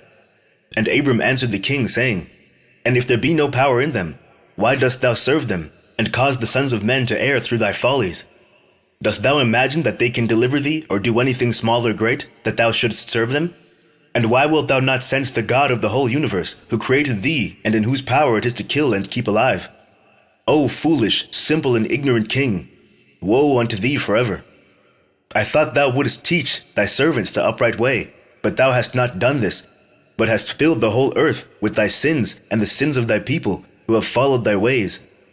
Dost thou not know, or hast thou not heard that this evil which thou doest, our ancestors sinned therein, in the days of old, and the eternal God brought the waters of the flood upon them, and destroyed them all, and also destroyed the whole earth on their account? And wilt thou and thy people rise up now and do like unto this work, in order to bring down the anger of the Lord, God of the universe, and to bring evil upon thee and the whole earth? Now therefore, put away this evil deed which thou doest, and serve the God of the universe, as thy soul is in his hands, and then it will be well with thee. And if thy wicked heart will not hearken to my words, to cause thee to forsake thy evil ways, and to serve the eternal God, then wilt thou die in shame in the latter days, thou, thy people, and all who are connected with thee, hearing thy words or walking in thy evil ways." And when Abram had ceased speaking before the king and princes, Abram lifted up his eyes to the heavens, and he said, "The Lord seeth all the wicked, and he will judge them." Chapter 12. And when the king heard the words of Abram, he ordered him to be put into prison, and Abram was 10 days in prison. And at the end of those days, the king ordered that all the kings, princes, and governors of different provinces and the sages should come for him. And they sat before him, and Abram was still in the house of confinement. And the king said to the princes and sages, "Have you heard what Abram, the son of Terah, has done to his father? Thus has he done to him, and I ordered him to be brought before me, and thus has he spoken. His heart did not misgive him, neither did he stir in my presence, and behold, now he is confined in the prison. And therefore decide what judgment is due to this man who reviled the king, who spoke and did all the things that you heard." And they all answered the king, saying, "The man who revileth the king should be hanged upon a tree, but having done all the things that he said, and having despised our gods, he must therefore be burned to death, for this is the law in this matter. If it pleaseth the king to do this, let him order his servants to kindle a fire, both night and day, in thy brick furnace, and then we will cast this man into it." And the king did so, and he commanded his servants that they should prepare a fire for 3 days and 3 nights in the king's furnace that is in Kasdim. And the king ordered them to take Abram from prison and bring him out to be burned. And all the king's servants, princes, lords, governors, and judges, and all the inhabitants of the land, about 900,000 men, stood opposite the furnace to see Abram. And all the women and little ones crowded upon the roofs and towers to see what was doing with Abram. And they all stood together at a distance, and there was not a man left that did not come on that day to behold the scene. And when Abram was come, the conjurers of the king and the sages saw Abram, and they cried out to the king, saying, "Our sovereign lord, surely this is the man whom we know to have been the child at whose birth the great star swallowed the 4 stars, which we declared to the king now 50 years since. And behold, now his father has also transgressed thy commands, and mocked thee by bringing thee another child, which thou didst kill." And when the king heard their words, he was exceedingly wroth, and he ordered Terah to be brought before him. And the king said, "Hast thou heard what the conjurers have spoken? Now tell me truly, how didst thou? And if thou shalt speak truth, thou shalt be acquitted." And seeing that the king's anger was so much kindled, Terah said to the king, My lord and king, thou hast heard the truth, and what the sages have spoken is right. And the king said, How couldst thou do this thing, to transgress my orders, and to give me a child that thou didst not beget, and to take value for him? And Terah answered the king, Because my tender feelings were excited for my son at that time, and I took a son of my handmaid, and I brought him to the king. And the king said, Who advised thee to this? Tell me, do not hide aught from me, and then thou shalt not die. And Terah was greatly terrified in the king's presence, and he said to the king, It was Haran, my eldest son, who advised me to this. And Haran was in those days that Abram was born, 32 years old. But Haran did not advise his father to anything, for Terah said this to the king in order to deliver his soul from the king, for he feared greatly. And the king said to Terah, Haran, thy son, who advised thee to this, shall die through fire with Abram, for the sentence of death is upon him for having rebelled against the king's desire in doing this thing. And Haran at that time felt inclined to follow the ways of Abram, but he kept it within himself. And Haran said in his heart, Behold, now the king has seized Abram on account of these things which Abram did, and it shall come to pass, that if Abram prevail over the king, I will follow him, but if the king prevail, I will go after the king. And when Terah had spoken this to the king concerning Haran his son, the king ordered Haran to be seized with Abram. And they brought them both, Abram and Haran his brother, to cast them into the fire, and all the inhabitants of the land, and the king's servants and princes, and all the women and little ones were there, standing that day over them. And the king's servants took Abram and his brother, and they stripped them of all their clothes, excepting their lower garments which were upon them. And they bound their hands and feet with linen cords, and the servants of the king lifted them up and cast them both into the furnace. And the Lord loved Abram, and he had compassion over him. And the Lord came down and delivered Abram from the fire, that he was not burned. But all the cords with which they bound him were burned, while Abram remained and walked about in the fire. And Haran died when they had cast him into the fire, and he was burned to ashes, for his heart was not perfect with the Lord. And those men who cast him into the fire, the flame of fire spread over them, and they were burned, and 12 men of them died. And Abram walked in the midst of the fire 3 days and 3 nights, and all the servants of the king saw him walking in the fire. And they came and told the king, saying, Behold, we have seen Abram walking about in the midst of the fire, and even the lower garments which are upon him are not burned, but the cord with which he was bound is burned. And when the king heard their words, his heart fainted, and he would not believe them. So he sent other faithful princes to see this matter. And they went and saw it, and told it to the king. And the king rose to go and see it. And he saw Abram walking to and fro in the midst of the fire. And he saw Haran's body burned, and the king wondered greatly. And the king ordered Abram to be taken out from the fire. And his servants approached to take him out, and they could not, for the fire was round about, and the flame ascending toward them from the furnace. And the king's servants fled from it. And the king rebuked them, saying, Make haste, and bring Abram out of the fire, that you shall not die. And the servants of the king again approached to bring Abram out, and the flames came upon them, and burned their faces, so that 8 of them died. And when the king saw that his servants could not approach the fire, lest they should be burned, the king called to Abram, O servant of the God who is in heaven, go forth from amidst the fire, and come hither before me.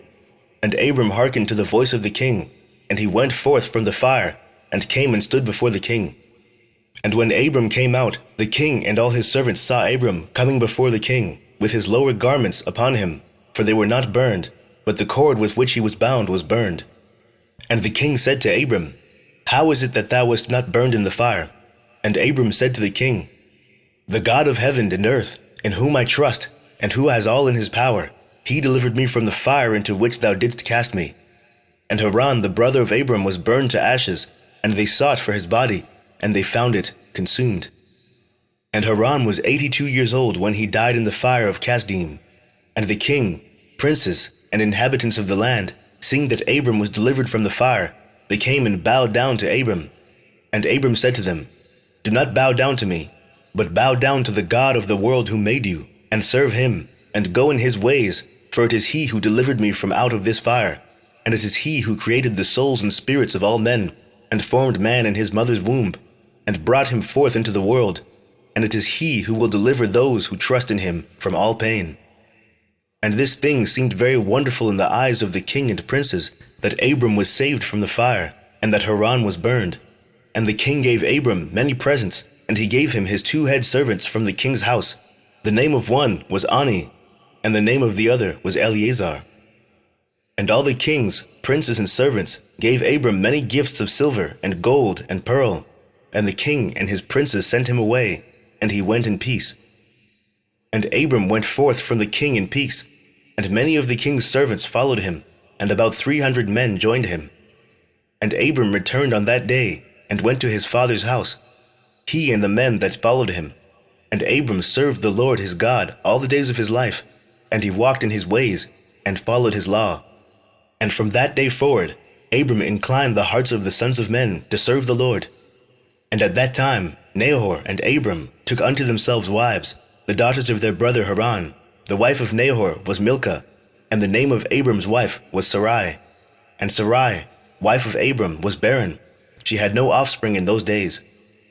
And at the expiration of 2 years from Abram's going out of the fire, that is in the 52nd year of his life, behold, King Nimrod sat in Babel upon the throne. And the king fell asleep, and dreamed that he was standing with his troops and hosts in a valley opposite the king's furnace. And he lifted up his eyes, and saw a man in the likeness of Abram coming forth from the furnace, and that he came and stood before the king with his drawn sword, and then sprang to the king with his sword, when the king fled from the man, for he was afraid. And while he was running, the man threw an egg upon the king's head, and the egg became a great river. And the king dreamed that all his troops sank in that river and died. And the king took flight with 3 men who were before him, and he escaped. And the king looked at these men, and they were clothed in princely dresses as the garments of kings, and had the appearance and majesty of kings. And while they were running, the river again turned to an egg before the king. And there came forth from the egg a young bird, which came before the king, and flew at his head, and plucked out the king's eye. And the king was grieved at the sight, and he awoke out of his sleep, and his spirit was agitated, and he felt a great terror. And in the morning the king rose from his couch in fear, and he ordered all the wise men and magicians to come before him, when the king related his dream to them. And a wise servant of the king, whose name was Anukai, answered the king, saying, This is nothing else but the evil of Abram and his seed, which will spring up against my lord and the king in the latter days. And behold, the day will come when Abram and his seed and the children of his household will war with my king, and they will smite all the king's hosts and his troops. And as to what thou hast said concerning 3 men, which thou didst see, like unto thyself, and which did escape, this means that only thou wilt escape with 3 kings from the kings of the earth, who will be with thee in battle. And that which thou sawest of the river which turned to an egg at first, and the young bird plucking out thine eye, this means nothing else but the seed of Abraham, which will slay the king in the latter days. This is my king's dream, and this is the interpretation. And the dream is true, and the interpretation which thy servant has given thee is right. Now therefore, my king, surely thou knowest that it is now 52 years since thy sages saw this at the birth of Abram. And if my king will suffer Abram to live in the earth, it will be to the injury of my lord and king. For all the days that Abram liveth, neither thou nor thy kingdom will be established. For this was known formerly at his birth. And why will not my king slay him, that his evil may be kept from thee in the latter days? And Nimrod hearkened to the voice of Anukai, and he sent some of his servants in secret to go and seize Abram, and bring him before the king to suffer death. And Eleazar, Abram's servant, whom the king had given him, was at that time in the presence of the king, and he heard what Anukai had advised the king, and what the king had said to cause Abram's death. And Eleazar said to Abram, Hasten, rise up and save thy soul, that thou mayest not die through the hands of the king. For thus did he see in a dream concerning thee, and thus did Anukai interpret it, and thus also did Anukai advise the king concerning thee. And Abram hearkened to the voice of Eleazar, and Abram hastened and ran for safety to the house of Noah and his son Shem, and he concealed himself there, and found a place of safety. And the king's servants came to Abram's house to seek him, but they could not find him. And they searched throughout the country, and he was not to be found. And they went and searched in every direction, and he was not to be met with.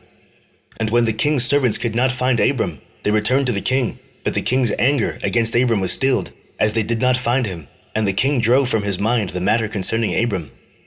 And Abram was concealed in Noah's house for 1 month, until the king had forgotten this matter. But Abram was still afraid of the king. And Terah came to see Abram his son secretly in the house of Noah.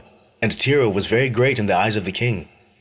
And Abram said to his father, Dost thou not know that the king thinketh to slay me, and to annihilate my name from the earth by advice of his wicked counselors?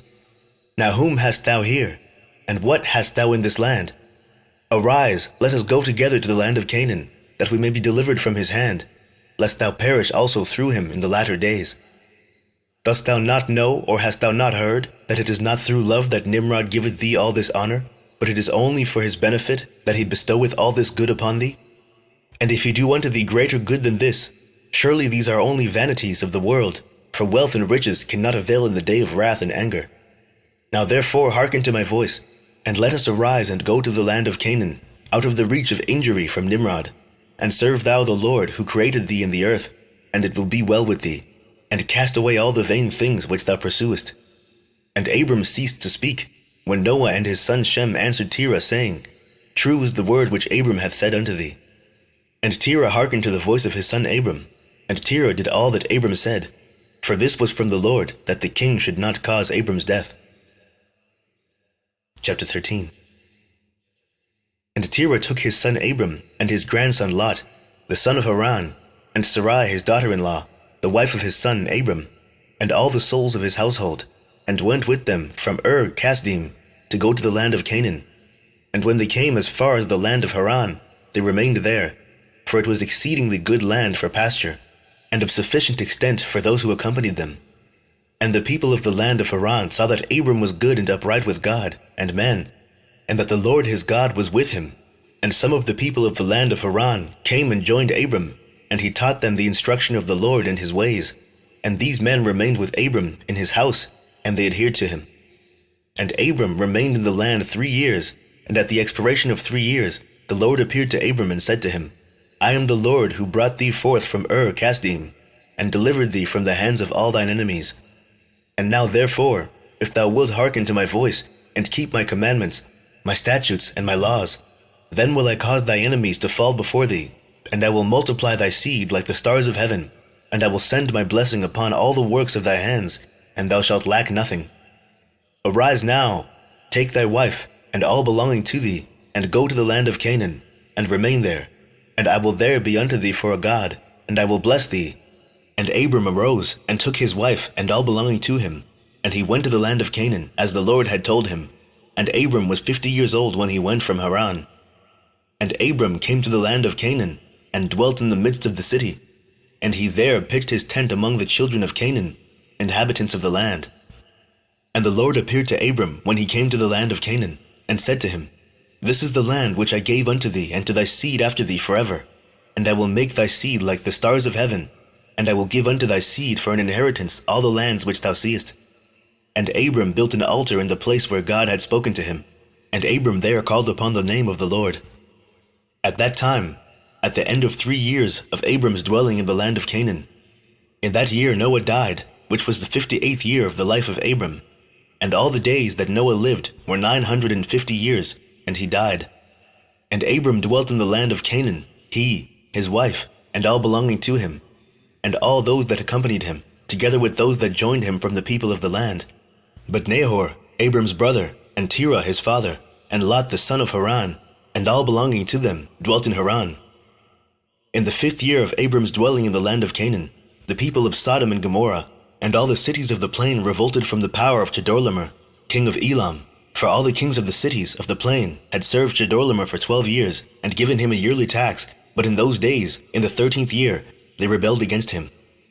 And in the 10th year of Abram's dwelling in the land of Canaan, there was war between Nimrod, king of Shinar, and Chedorlaomer, king of Elam, and Nimrod came to fight with Chedorlaomer, and to subdue him.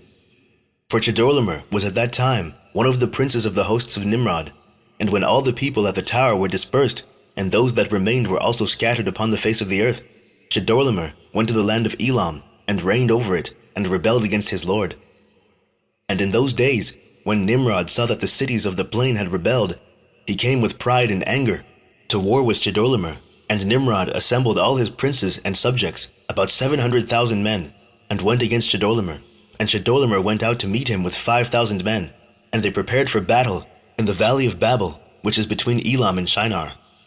And all those kings fought there, and Nimrod and his people were smitten before the people of Chedorlaomer, and there fell from Nimrod's men about 600,000, and Mardon the king's son fell amongst them. And Nimrod fled, and returned in shame and disgrace to his land, and he was under subjection to Chedorlaomer for a long time. And Chedorlaomer returned to his land, and sent princes of his host to the kings that dwelt around him, to Arioch king of Elasar, and to Tidal king of Goyim, and made a covenant with them, and they were all obedient to his commands. And it was in the 15th year of Abram's dwelling in the land of Canaan, which is the 70th year of the life of Abram, and the Lord appeared to Abram in that year, and he said to him, I am the Lord who brought thee out of Kasdim, to give thee this land for an inheritance. Now therefore walk before me, and be perfect, and keep my commandments, for to thee and to thy seed I will give this land for an inheritance, from the river Mizraim unto the great river Euphrates. And thou shalt come to thy fathers in peace and in good age, and the 4th generation shall return here in this land, and shall inherit it forever. And Abram built an altar, and he called upon the name of the Lord who appeared to him, and he brought up sacrifices upon the altar to the Lord. At that time Abram returned, and went to Haran to see his father and mother, and his father's household. And Abram and his wife, and all belonging to him, returned to Haran, and Abram dwelt in Haran 5 years. And many of the people of Haran, about 72 men, followed Abram, and Abram taught them the instruction of the Lord and his ways, and he taught them to know the Lord. In those days the Lord appeared to Abram in Haran, and he said to him, Behold, I spoke unto thee these 20 years back, saying, Go forth from thy land, from thy birthplace, and from thy father's house, to the land which I have shown thee, to give it to thee and to thy children. For there in that land will I bless thee, and make thee a great nation, and make thy name great, and in thee shall all the families of the earth be blessed. Now therefore, arise, go forth from this place, thou, thy wife, and all belonging to thee, also everyone born in thy house, and all the souls thou hast made in Haran, and bring them out with thee from here, and rise to return to the land of Canaan. And Abram arose, and took his wife Sarai, and all belonging to him, and all that were born to him in his house, and all the souls which they had made in Haran, and they came out to go to the land of Canaan. And Abram went, and returned to the land of Canaan, according to the word of the Lord, and Lot, the son of his brother Haran, went with him. And Abram was 75 years old, when he went forth from Haran to return to the land of Canaan. And he came to the land of Canaan, according to the word of the Lord to Abram, and he pitched his tent, and he dwelt in the plain of Mamre, and with him was Lot, his brother's son, and all belonging to him. And the Lord again appeared to Abram and said, To thy seed will I give this land. And he there built an altar to the Lord, who appeared to him, which is still to this day in the plains of Mamre. Chapter 14. In those days there was in the land of Shinar a wise man who had understanding in all wisdom, and of a beautiful appearance, but he was poor and indigent. His name was Richion, and he was hard set to support himself. And he resolved to go to Egypt, to Oswiris, the son of Anam, king of Egypt, to show the king his wisdom, for perhaps he might find grace in his sight, to raise him up and give him maintenance. And Richion did so. And when Richion came to Egypt, he asked the inhabitants of Egypt concerning the king, and the inhabitants of Egypt told him the custom of the king of Egypt, for it was then the custom of the king of Egypt, that he went from his royal palace, and was seen abroad only 1 day in the year, and after that the king would return to his palace to remain there. And on the day when the king went forth, he passed judgment in the land, and everyone having a suit came before the king that day, to obtain his request. And when Richion heard of the custom in Egypt, and that he could not come into the presence of the king, he grieved greatly, and was very sorrowful. And in the evening Richion went out and found a house in ruins, formerly a bakehouse in Egypt, and he abode there all night in bitterness of soul, and pinched with hunger, and sleep was removed from his eyes. And Richion considered within himself what he should do in the town until the king made his appearance, and how he might maintain himself there. And he rose in the morning and walked about, and met in his way those who sold vegetables and various sorts of seed, with which they supplied the inhabitants. And Richion wished to do the same in order to get a maintenance in the city, but he was unacquainted with the custom of the people, and he was like a blind man among them. And he went and obtained vegetables to sell them for his support, and the rabble assembled about him, and ridiculed him, and took his vegetables from him, and left him nothing. And he rose up from there in bitterness of soul, and went sighing to the bakehouse in which he had remained all the night before, and he slept there the second night. And on that night again he reasoned within himself how he could save himself from starvation, and he devised a scheme how to act. And he rose up in the morning and acted ingeniously, and went and hired 30 strong men of the rabble, carrying their war instruments in their hands, and he led them to the top of the Egyptian sepulchre, and he placed them there. And he commanded them, saying, Thus saith the king, Strengthen yourselves, and be valiant men, and let no man be buried here until 200 pieces of silver be given, and then he may be buried.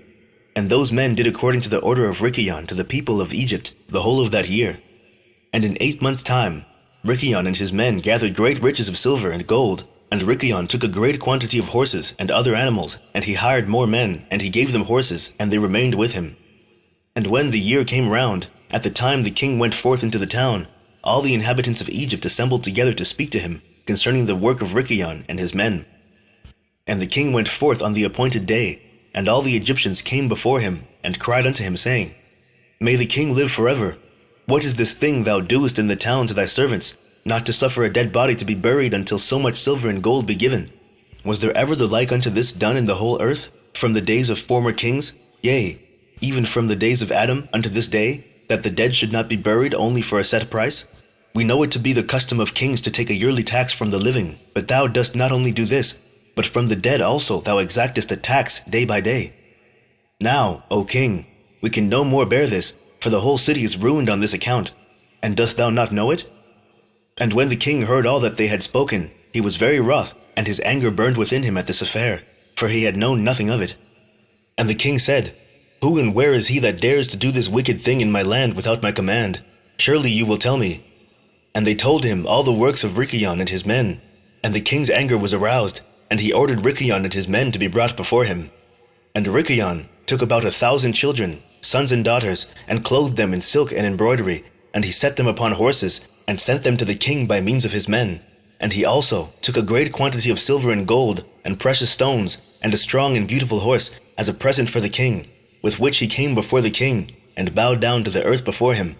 And the king, his servants, and all the inhabitants of Egypt wondered at the work of Ricion, and they saw his riches, and the present that he had brought to the king. And it greatly pleased the king, and he wondered at it. And when Ricion sat before him, the king asked him concerning all his works, and Ricion spoke all his words wisely before the king, his servants, and all the inhabitants of Egypt. And when the king heard the words of Ricion and his wisdom, Ricion found grace in his sight, and he met with grace and kindness from all the servants of the king, and from all the inhabitants of Egypt on account of his wisdom and excellent speeches, and from that time they loved him exceedingly. And the king answered and said to Ricion, Thy name shall no more be called Ricion, but Pharaoh shall be thy name, since thou didst exact a tax from the dead. And he called his name Pharaoh. And the king and his subjects loved Ricion for his wisdom, and they consulted with all the inhabitants of Egypt to make him prefect under the king. And all the inhabitants of Egypt and its wise men did so, and it was made a law in Egypt. And they made Ricion Pharaoh prefect under Oswiris, king of Egypt. And Ricion Pharaoh governed over Egypt daily, administering justice to the whole city. But Oswiris the king would judge the people of the land one day in the year, when he went out to make his appearance. And Ricion Pharaoh cunningly usurped the government of Egypt, and he exacted a tax from all the inhabitants of Egypt. And all the inhabitants of Egypt greatly loved Ricion Pharaoh, and they made a decree to call every king that should reign over them and their seed in Egypt Pharaoh. Therefore all the kings that reigned in Egypt from that time forward were called Pharaoh unto this day. Chapter 15. And in that year there was a heavy famine throughout the land of Canaan, and the inhabitants of the land could not remain on account of the famine, for it was very grievous. And Abram, and all belonging to him, rose and went down to Egypt on account of the famine. And when they were at the brook of Mizraim, they remained there some time to rest from the fatigue of the road. And Abram and Sarai were walking at the border of the brook of Mizraim, and Abram beheld his wife Sarai that she was very beautiful. And Abram said to his wife Sarai, Since God has created thee with such a beautiful countenance, I am afraid of the Egyptians, lest they should slay me and take thee away, for the fear of God is not in these places. Surely then thou shalt do this. Say thou art my sister, to all that may ask thee, in order that it may be well with me, and that we may live and not be put to death. And Abram commanded the same to all those that came with him to Egypt on account of the famine. Also his nephew Lot he commanded, saying, If the Egyptians ask thee concerning Sarai, say she is the sister of Abram. And yet with all these orders, Abram did not put confidence in them, but he took Sarai and placed her in a chest and concealed it among their vessels. For Abram was greatly concerned about Sarai on account of the wickedness of the Egyptians. And Abram and all belonging to him rose up from the brook of Mitzrayim and came to Egypt, and they had scarcely entered the gates of the city when the guards stood up to them, saying, "Give tithe to the king from what you have, and then you may come into the town." And Abram and those that were with him did so. And Abram with the people that were with him came to Egypt, and when they came, they brought the chest in which Sarai was concealed, and the Egyptians saw the chest. And the king's servants approached Abram, saying, "What hast thou here in this chest, which we have not seen? Now open thou the chest, and give tithe to the king of all that it contains." And Abram said, "This chest I will not open, but all you demand upon it I will give." And Pharaoh's officers answered Abram, saying, "It is a chest of precious stones. Give us the tenth thereof." Abram said, "All that you desire I will give, but you must not open the chest." And the king's officers pressed Abram, and they reached the chest and opened it with force. And they saw, and behold, a beautiful woman was in the chest. And when the officers of the king beheld Sarai, they were struck with admiration at her beauty. And all the princes and servants of Pharaoh assembled to see Sarai, for she was very beautiful. And the king's officers ran and told Pharaoh all that they had seen, and they praised Sarai to the king. And Pharaoh ordered her to be brought, and the woman came before the king. And Pharaoh beheld Sarai, and she pleased him exceedingly, and he was struck with her beauty. And the king rejoiced greatly on her account, and made presents to those who brought him the tidings concerning her. And the woman was then brought to Pharaoh's house, and Abram grieved on account of his wife, and he prayed to the Lord to deliver her from the hands of Pharaoh. And Sarai also prayed at that time and said, "O Lord God, thou didst tell my lord Abraham to go from this land, and from his father's house to the land of Canaan, and thou didst promise to dwell with him, if he would perform thy commands. Now behold, we have done that which thou didst command us, and we left our land and our families, and we went to a strange land, and to a people whom we have not known before. And we came to this land to avoid the famine, and this evil accident has befallen me. Now therefore, O Lord God, deliver us and save us from the hand of this oppressor, and to do well with me for the sake of thy mercy." And the Lord hearkened to the voice of Sarai, and the Lord sent an angel to deliver Sarai from the power of Pharaoh. And the king came and sat before Sarai, and behold, an angel of the Lord was standing over them. And he appeared to Sarai and said to her, "Do not fear, for the Lord has heard thy prayer." And the king approached Sarai and said to her, "What is that man to thee who brought thee hither?" And she said, "He is my brother." And the king said, "It is incumbent upon us to make him great, to elevate him, and to do unto him all the good which thou shalt command us." And at the time the king sent to Abram silver and gold, and precious stones in abundance, together with cattle, men, servants, and maidservants. And the king ordered Abram to be brought, and he sat in the court of the king's house. And the king greatly exalted Abraham on that night.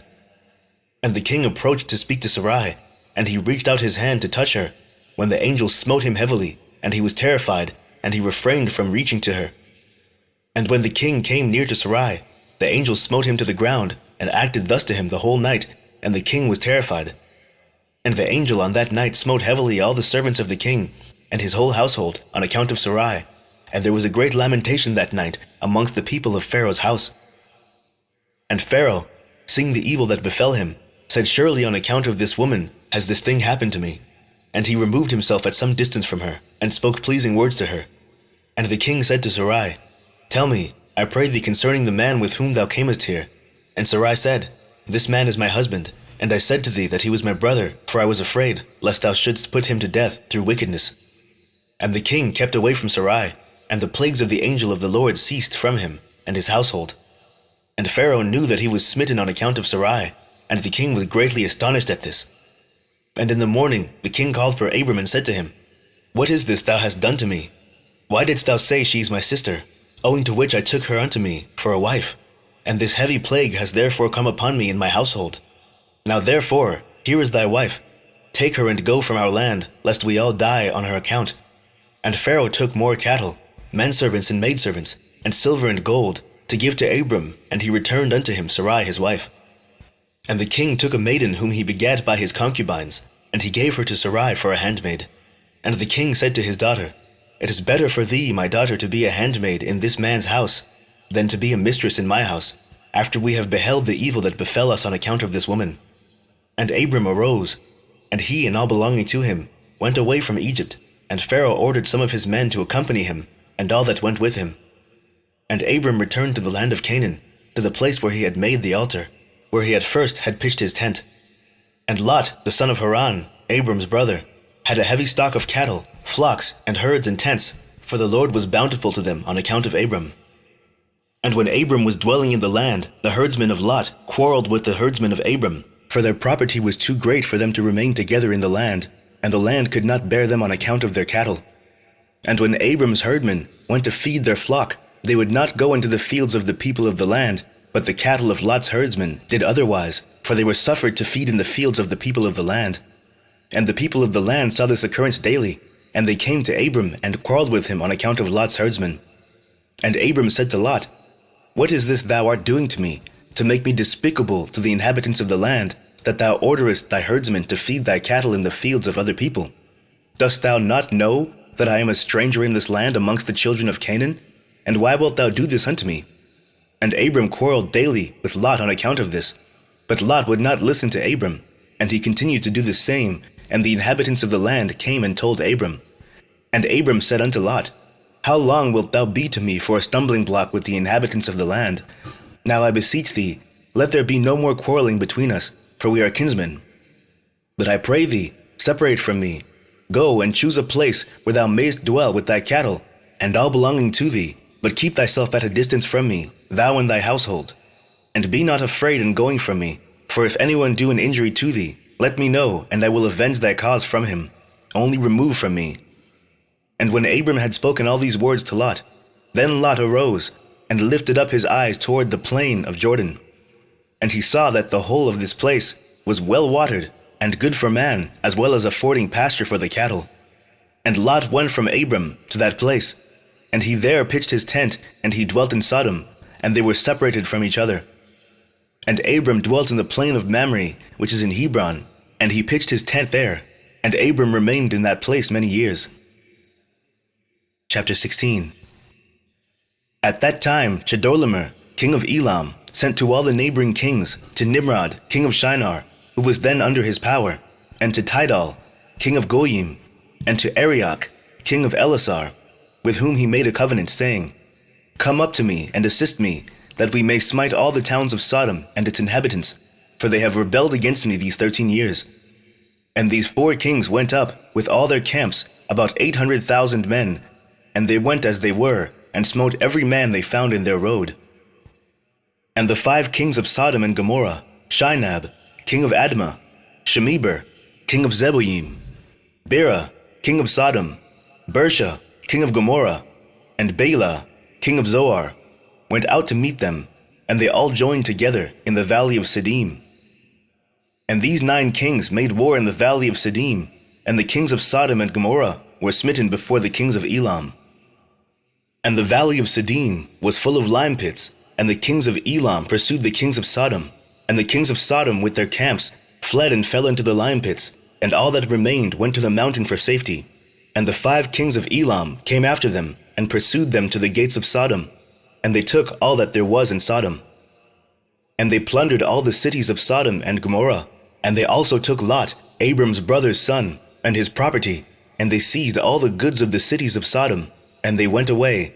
And Eunuch, Abram's servant, who was in the battle, saw this, and told Abram all that the kings had done to the cities of Sodom, and that Lot was taken captive by them. And Abram heard this, and he rose up with about 318 men that were with him. And he that night pursued these kings, and smote them.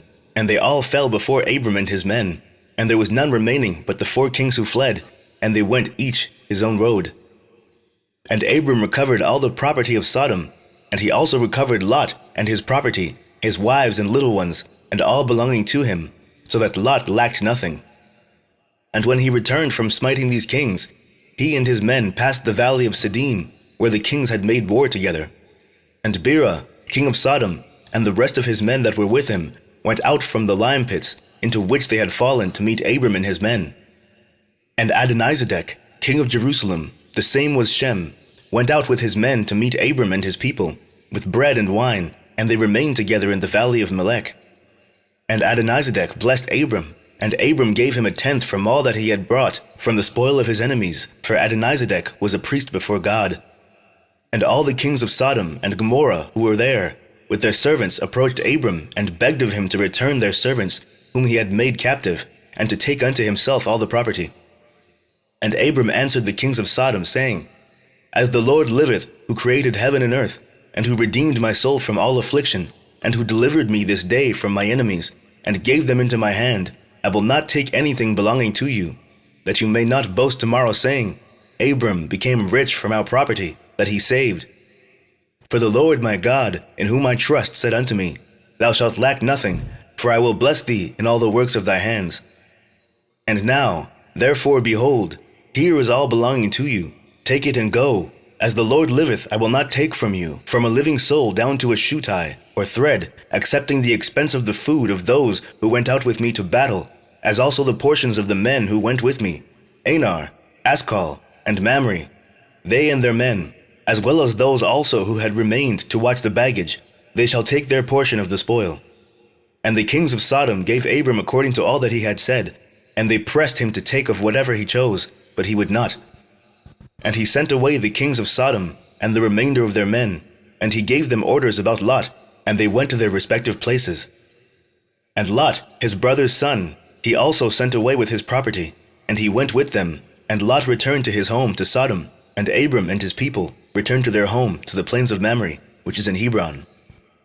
At that time the Lord again appeared to Abram in Hebron, and he said to him, Do not fear, thy reward is very great before me, for I will not leave thee until I shall have multiplied thee, and blessed thee, and made thy seed like the stars in heaven, which cannot be measured nor numbered. And I will give unto thy seed all these lands that thou seest with thine eyes. To them will I give them for an inheritance forever. Only be strong, and do not fear. Walk before me, and be perfect. And in the 78th year of the life of Abram, in that year died Reu, the son of Peleg, and all the days of Reu were 239 years, and he died. And Sarai, the daughter of Haran, Abram's wife, was still barren in those days. She did not bear to Abram either son or daughter. And when she saw that she bare no children, she took her handmaid Hagar, whom Pharaoh had given her, and she gave her to Abram her husband for a wife. For Hagar learned all the ways of Sarai, as Sarai taught her. She was not in any way deficient in following her good ways. And Sarai said to Abram, Behold, here is my handmaid Hagar. Go to her, that she may bring forth upon my knees, that I may also obtain children through her. And at the end of 10 years of Abram's dwelling in the land of Canaan, which is the 85th year of Abram's life, Sarai gave Hagar unto him. And Abram hearkened to the voice of his wife Sarai, and he took his handmaid Hagar, and Abram came to her, and she conceived. And when Hagar saw that she had conceived, she rejoiced greatly, and her mistress was despised in her eyes. And she said within herself, This can only be that I am better before God than Sarai my mistress, for all the days that my mistress has been with my Lord, she did not conceive, but me the Lord has caused in so short a time to conceive by him. And when Sarai saw that Hagar had conceived by Abram, Sarai was jealous of her handmaid, and Sarai said within herself, This is surely nothing else but that she must be better than I am. And Sarai said unto Abram, My wrong be upon thee, for at the time when thou didst pray before the Lord for children, why didst thou not pray on my account, that the Lord should give me seed from thee? And when I speak to Hagar in thy presence, she despiseth my words, because she has conceived, and thou wilt say nothing to her. May the Lord judge between me and thee for what thou hast done to me. And Abram said to Sarai, Behold, thy handmaid is in thy hand. Do unto her as it may seem good in thy eyes. And Sarai afflicted her, and Hagar fled from her to the wilderness. And an angel of the Lord found her in the place where she had fled, by a well. And he said to her, Do not fear, for I will multiply thy seed. For thou shalt bear a son, and thou shalt call his name Ishmael. Now then, return to Sarai thy mistress, and submit thyself under her hands. And Hagar called the place of that well, Beer Lahai Roi. It is between Kadesh and the wilderness of Bered. And Hagar at that time returned to her master's house. And at the end of days, Hagar bare a son to Abram, and Abram called his name Ishmael. And Abram was 86 years old when he begat him. Chapter 17. And in those days, in the 91st year of the life of Abram, the children of Kittim made war with the children of Tubal. For when the Lord had scattered the sons of men upon the face of the earth, the children of Kittim went and embodied themselves in the plain of Canopia, and they built themselves cities there, and dwelt by the river Tibru. And the children of Tubal dwelt in Tuscana, and their boundaries reached the river Tibru. And the children of Tubal built a city in Tiscanan, and they called the name Sabina, after the name of Sabina, son of Tubal their father, and they dwelt there unto this day. And it was at that time the children of Kittim made war with the children of Tubal, and the children of Tubal were smitten before the children of Kittim. And the children of Kittim caused 370 men to fall from the children of Tubal. And at that time the children of Tubal swore to the children of Kittim, saying, You shall not intermarry amongst us, and no man shall give his daughter to any of the sons of Kittim. For all the daughters of Tubal were in those days fair, for no women were then found in the whole earth so fair as the daughters of Tubal. And all who delighted in the beauty of women went to the daughters of Tubal, and took wives from them. And the sons of men, kings, princes, who greatly delighted in the beauty of women, took wives in those days from the daughters of Tubal. And at the end of 3 years after the children of Tubal had sworn to the children of Kittim not to give them their daughters for wives, about 20 men of the children of Kittim went to take some of the daughters of Tubal, but they found none. For the children of Tubal kept their oaths not to intermarry with them, and they would not break their oaths. And in the days of harvest, the children of Tubal went into their fields to get in their harvest, when the young men of Kittim assembled and went to the city of Sabina, and each man took a young woman from the daughters of Tubal, and they came to their cities. And the children of Tubal heard of it, and they went to make war with them, and they could not prevail over them, for the mountain was exceedingly high from them. And when they saw they could not prevail over them, they returned to their land. And at the revolution of the year, the children of Tubal went and hired about 10,000 men from those cities that were near them, and they went to war with the children of Kittim. And the children of Tubal went to war with the children of Kittim to destroy their land and to distress them. And in this engagement, the children of Tubal prevailed over the children of Kittim. And the children of Kittim, seeing that they were greatly distressed, lifted up the children which they had by the daughters of Tubal upon the wall which had been built, to be before the eyes of the children of Tubal. And the children of Kittim said to them, Have you come to make war with your own sons and daughters? And have we not been considered your flesh and bones from that time till now? And when the children of Tubal heard this, they ceased to make war with the children of Kittim, and they went away. And they returned to their cities, and the children of Kittim at that time assembled and built 2 cities by the sea, and they called one Pertu, and the other Ariza. And Abram, the son of Terah, was then 99 years old. At that time the Lord appeared to him, and he said to him, I will make my covenant between me and thee, and I will greatly multiply thy seed. And this is the covenant which I make between me and thee, that every male child be circumcised, thou and thy seed after thee. At 8 days old shall it be circumcised, and this covenant shall be in your flesh for an everlasting covenant. And now, therefore, thy name shall no more be called Abram, but Abraham, and thy wife shall no more be called Sarai, but Sarah. For I will bless you both, and I will multiply your seed after you, that you shall become a great nation, and kings shall come forth from you. Chapter 18. And Abraham rose and did all that God had ordered him. And he took the men of his household, and those bought with his money, and he circumcised them as the Lord had commanded him. And there was not one left whom he did not circumcise, and Abraham and his son Ishmael were circumcised in the flesh of their foreskin. 13 years old was Ishmael when he was circumcised in the flesh of his foreskin. And in the 3rd day Abraham went out of his tent, and sat at the door to enjoy the heat of the sun during the pain of his flesh. And the Lord appeared to him in the plain of Mamre, and sent 3 of his ministering angels to visit him. And he was sitting at the door of the tent, and he lifted his eyes and saw, and lo, 3 men were coming from a distance. And he rose up and ran to meet them, and he bowed down to them, and brought them into his house. And he said to them, If now I have found favor in your sight, turn in and eat a morsel of bread. And he pressed them, and they turned in, and he gave them water, and they washed their feet, and he placed them under a tree at the door of the tent. And Abraham ran and took a calf, tender and good, and he hastened to kill it, and gave it to his servant Eleazar to dress. And Abraham came to Sarah into the tent, and he said to her, Make ready quickly 3 measures of fine meal, knead it, and make cakes to cover the pot containing the meat. And she did so. And Abraham hastened and brought before them butter and milk, beef and mutton, and gave it before them to eat before the flesh of the calf was sufficiently done. And they did eat.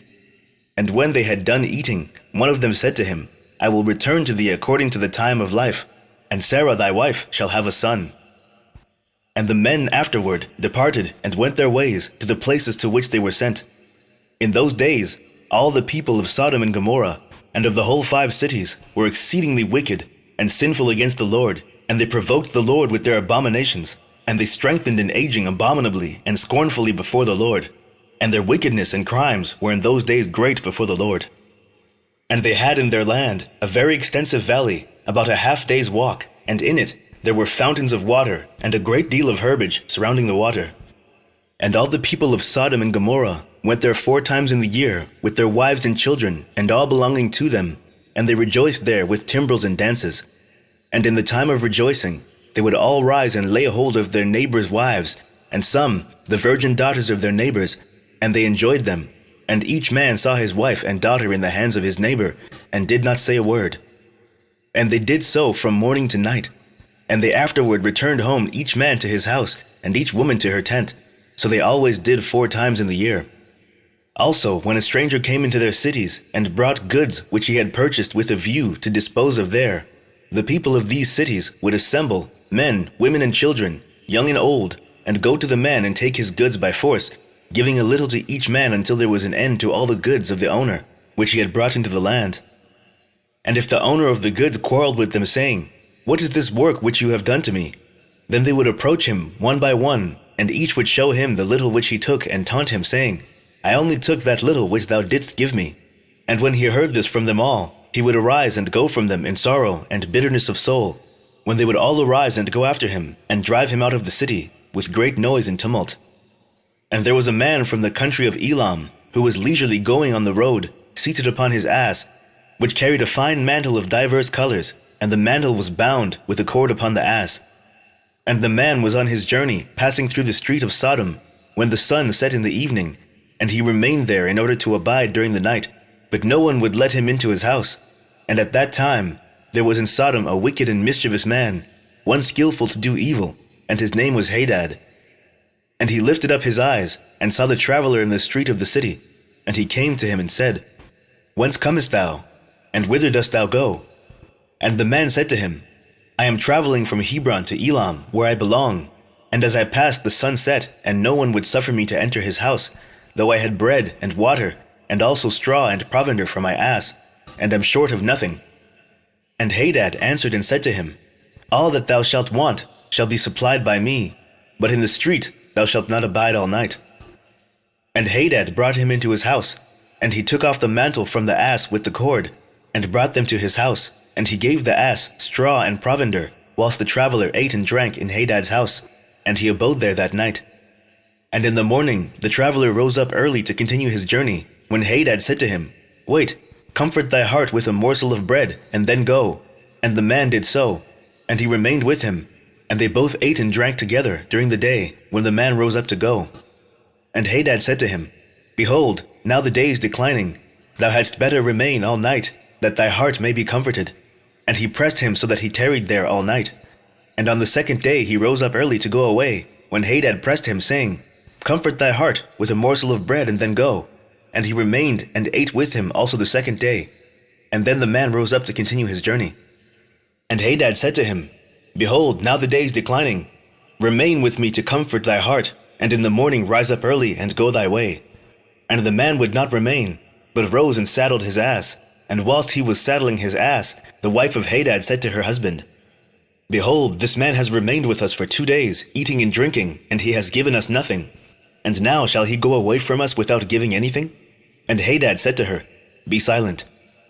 And the man saddled his ass to go. And he asked Hadad to give him the cord and the mantle to tie it upon the ass. And Hadad said to him, What sayest thou? And he said to him, That thou, my lord, shalt give me the cord and the mantle made with divers colors, which thou didst conceal with thee in thy house to take care of it.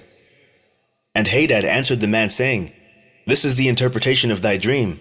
The cord which thou didst see means that thy life will be lengthened out like a cord, and having seen the mantle colored with all sorts of colors, means that thou shalt have a vineyard in which thou wilt plant trees of all fruits. And the traveler answered, saying, Not so, my lord, for I was awake when I gave thee the cord, and also a mantle woven with different colors, which thou didst take off the ass to put them by for me. And Hadad answered and said, Surely I have told thee the interpretation of thy dream, and it is a good dream, and this is the interpretation thereof. Now the sons of men give me 4 pieces of silver, which is my charge for interpreting dreams, and of thee only I require 3 pieces of silver. And the man was provoked at the words of Hadad, and he cried bitterly, and he brought Hadad to Sirach, judge of Sodom. And the man laid his cause before Sirach the judge, when Hadad replied, saying, It is not so, but thus the matter stands. And the judge said to the traveler, This man Hadad telleth thee truth, for he is famed in the cities for the accurate interpretation of dreams. And the man cried at the word of the judge, and he said, Not so, my lord, for it was in the day that I gave him the cord and mantle which was upon the ass, in order to put them by in his house. And they both disputed before the judge, the one saying, Thus the matter was, and the other declaring otherwise. And Hadad said to the man, Give me 4 pieces of silver, that I charge for my interpretations of dreams. I will not make any allowance, and give me the expense of the 4 meals that thou didst eat in my house. And the man said to Hadad, Truly I will pay thee for what I ate in thy house, only give me the cord and mantle, which thou didst conceal in thy house. And Hadad replied before the judge, and said to the man, Did I not tell thee the interpretation of thy dream? The cord means that thy days shall be prolonged like a cord, and the mantle that thou wilt have a vineyard in which thou wilt plant all kinds of fruit trees. This is the proper interpretation of thy dream. Now give me the 4 pieces of silver that I require as a compensation, for I will make thee no allowance. And the man cried at the words of Hadad, and they both quarreled before the judge, and the judge gave orders to his servants, who drove them rashly from the house. And they went away quarreling from the judge, when the people of Sodom heard them, and they gathered about them, and they exclaimed against the stranger, and they drove him rashly from the city. And the man continued his journey upon his ass with bitterness of soul, lamenting and weeping. And whilst he was going alone, he wept at what had happened to him in the corrupt city of Sodom. Chapter 19.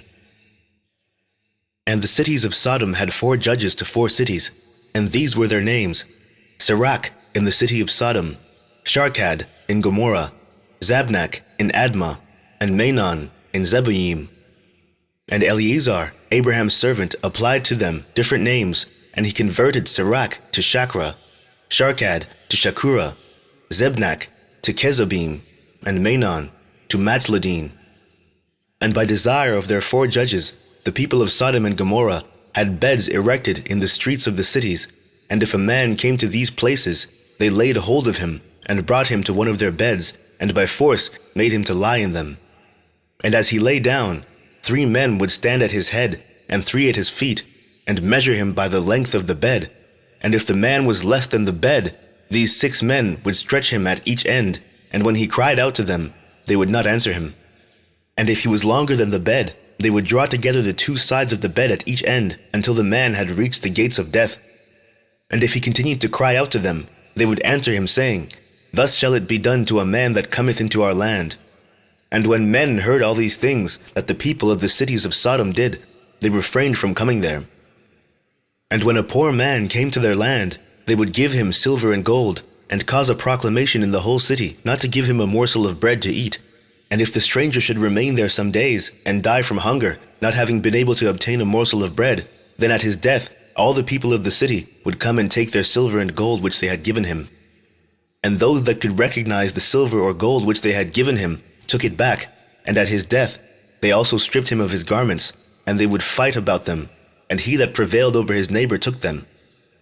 They would after that carry him and bury him under some of the shrubs in the deserts. So they did all the days to any one that came to Shem and died in their land. And in the course of time, Sarah sent Eleazar to Sodom, to see Lot, and inquire after his welfare. And Eleazar went to Sodom, and he met a man of Sodom fighting with a stranger, and the man of Sodom stripped the poor man of all his clothes, and went away. And this poor man cried to Eleazar, and supplicated his favor on account of what the man of Sodom had done to him. And he said to him, Why dost thou act thus to the poor man who came to thy land? And the man of Sodom answered Eleazar, saying, Is this man thy brother? Or have the people of Sodom made thee a judge this day, that thou speakest about this man? And Eleazar strove with the man of Sodom on account of the poor man. And when Eleazar approached to recover the poor man's clothes from the man of Sodom, he hastened and with a stone smote Eleazar in the forehead. And the blood flowed copiously from Eleazar's forehead. And when the man saw the blood, he caught hold of Eleazar, saying, Give me my hire for having rid thee of this bad blood that was in thy forehead, for such is the custom and the law in our land. And Eleazar said to him, Thou hast wounded me, and requirest me to pay thee thy hire. And Eleazar would not hearken to the words of the man of Sodom. And the man laid hold of Eleazar, and brought him to Shachra the judge of Sodom for judgment. And the man spoke to the judge, saying, I beseech thee, my lord, thus has this man done, for I smote him with a stone, that the blood flowed from his forehead, and he is unwilling to give me my hire. And the judge said to Eleazar, This man speaketh truth to thee, give him his hire, for this is the custom in our land. And Eleazar heard the words of the judge, and he lifted up a stone, and smote the judge, and the stone struck on his forehead, and the blood flowed copiously from the forehead of the judge. And Eleazar said, If this then is the custom in your land, give thou unto this man what I should have given him, for this has been thy decision, thou didst decree it.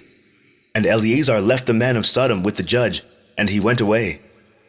And when the kings of Elam had made war with the kings of Sodom, the kings of Elam captured all the property of Sodom, and they took Lot captive with his property. And when it was told to Abraham, he went and made war with the kings of Elam, and he recovered from their hands all the property of Lot as well as the property of Sodom. At that time the wife of Lot bare him a daughter, and he called her name Paltith, saying, Because God had delivered him and his whole household from the kings of Elam. And Paltith, daughter of Lot, grew up, and one of the men of Sodom took her for a wife. And a poor man came into the city to seek a maintenance, and he remained in the city some days. And all the people of Sodom caused a proclamation of their custom not to give this man a morsel of bread to eat, until he dropped dead upon the earth. And they did so. And Paltith, the daughter of Lot, saw this man lying in the streets, starved with hunger, and no one would give him anything to keep him alive, and he was just upon the point of death. And her soul was filled with pity on account of the man, and she fed him secretly with bread for many days, and the soul of this man was revived. For when she went forth to fetch water, she would put the bread in the water pitcher, and when she came to the place where the poor man was, she took the bread from the pitcher and gave it him to eat. So she did many days. And all the people of Sodom and Gomorrah wondered how this man could bear starvation for so many days. And they said to each other, This can only be that he eats and drinks, for no man can bear starvation for so many days, or live as this man has, without even his countenance changing. And 3 men concealed themselves in a place where the poor man was stationed, to know who it was that brought him bread to eat. And Paltith, daughter of Lot, went forth that day to fetch water, and she put bread into her pitcher of water, and she went to draw water by the poor man's place, and she took out the bread from the pitcher, and gave it to the poor man, and he ate it. And the 3 men saw what Paltith did to the poor man, and they said to her, It is thou then who hast supported him, and therefore he has not starved, nor changed in appearance, nor died like the rest. And the 3 men went out of the place in which they were concealed, and they seized Paltith, and the bread which was in the poor man's hand. And they took Paltith, and brought her before their judges, and they said to them, Thus did she do, and it is she who supplied the poor man with bread, therefore he did not die all this time. Now therefore declare to us the punishment due to this woman for having transgressed our law. And the people of Sodom and Gomorrah assembled and kindled a fire in the street of the city, and they took the woman and cast her into the fire, and she was burned to ashes. And in the city of Admah there was a woman to whom they did the like.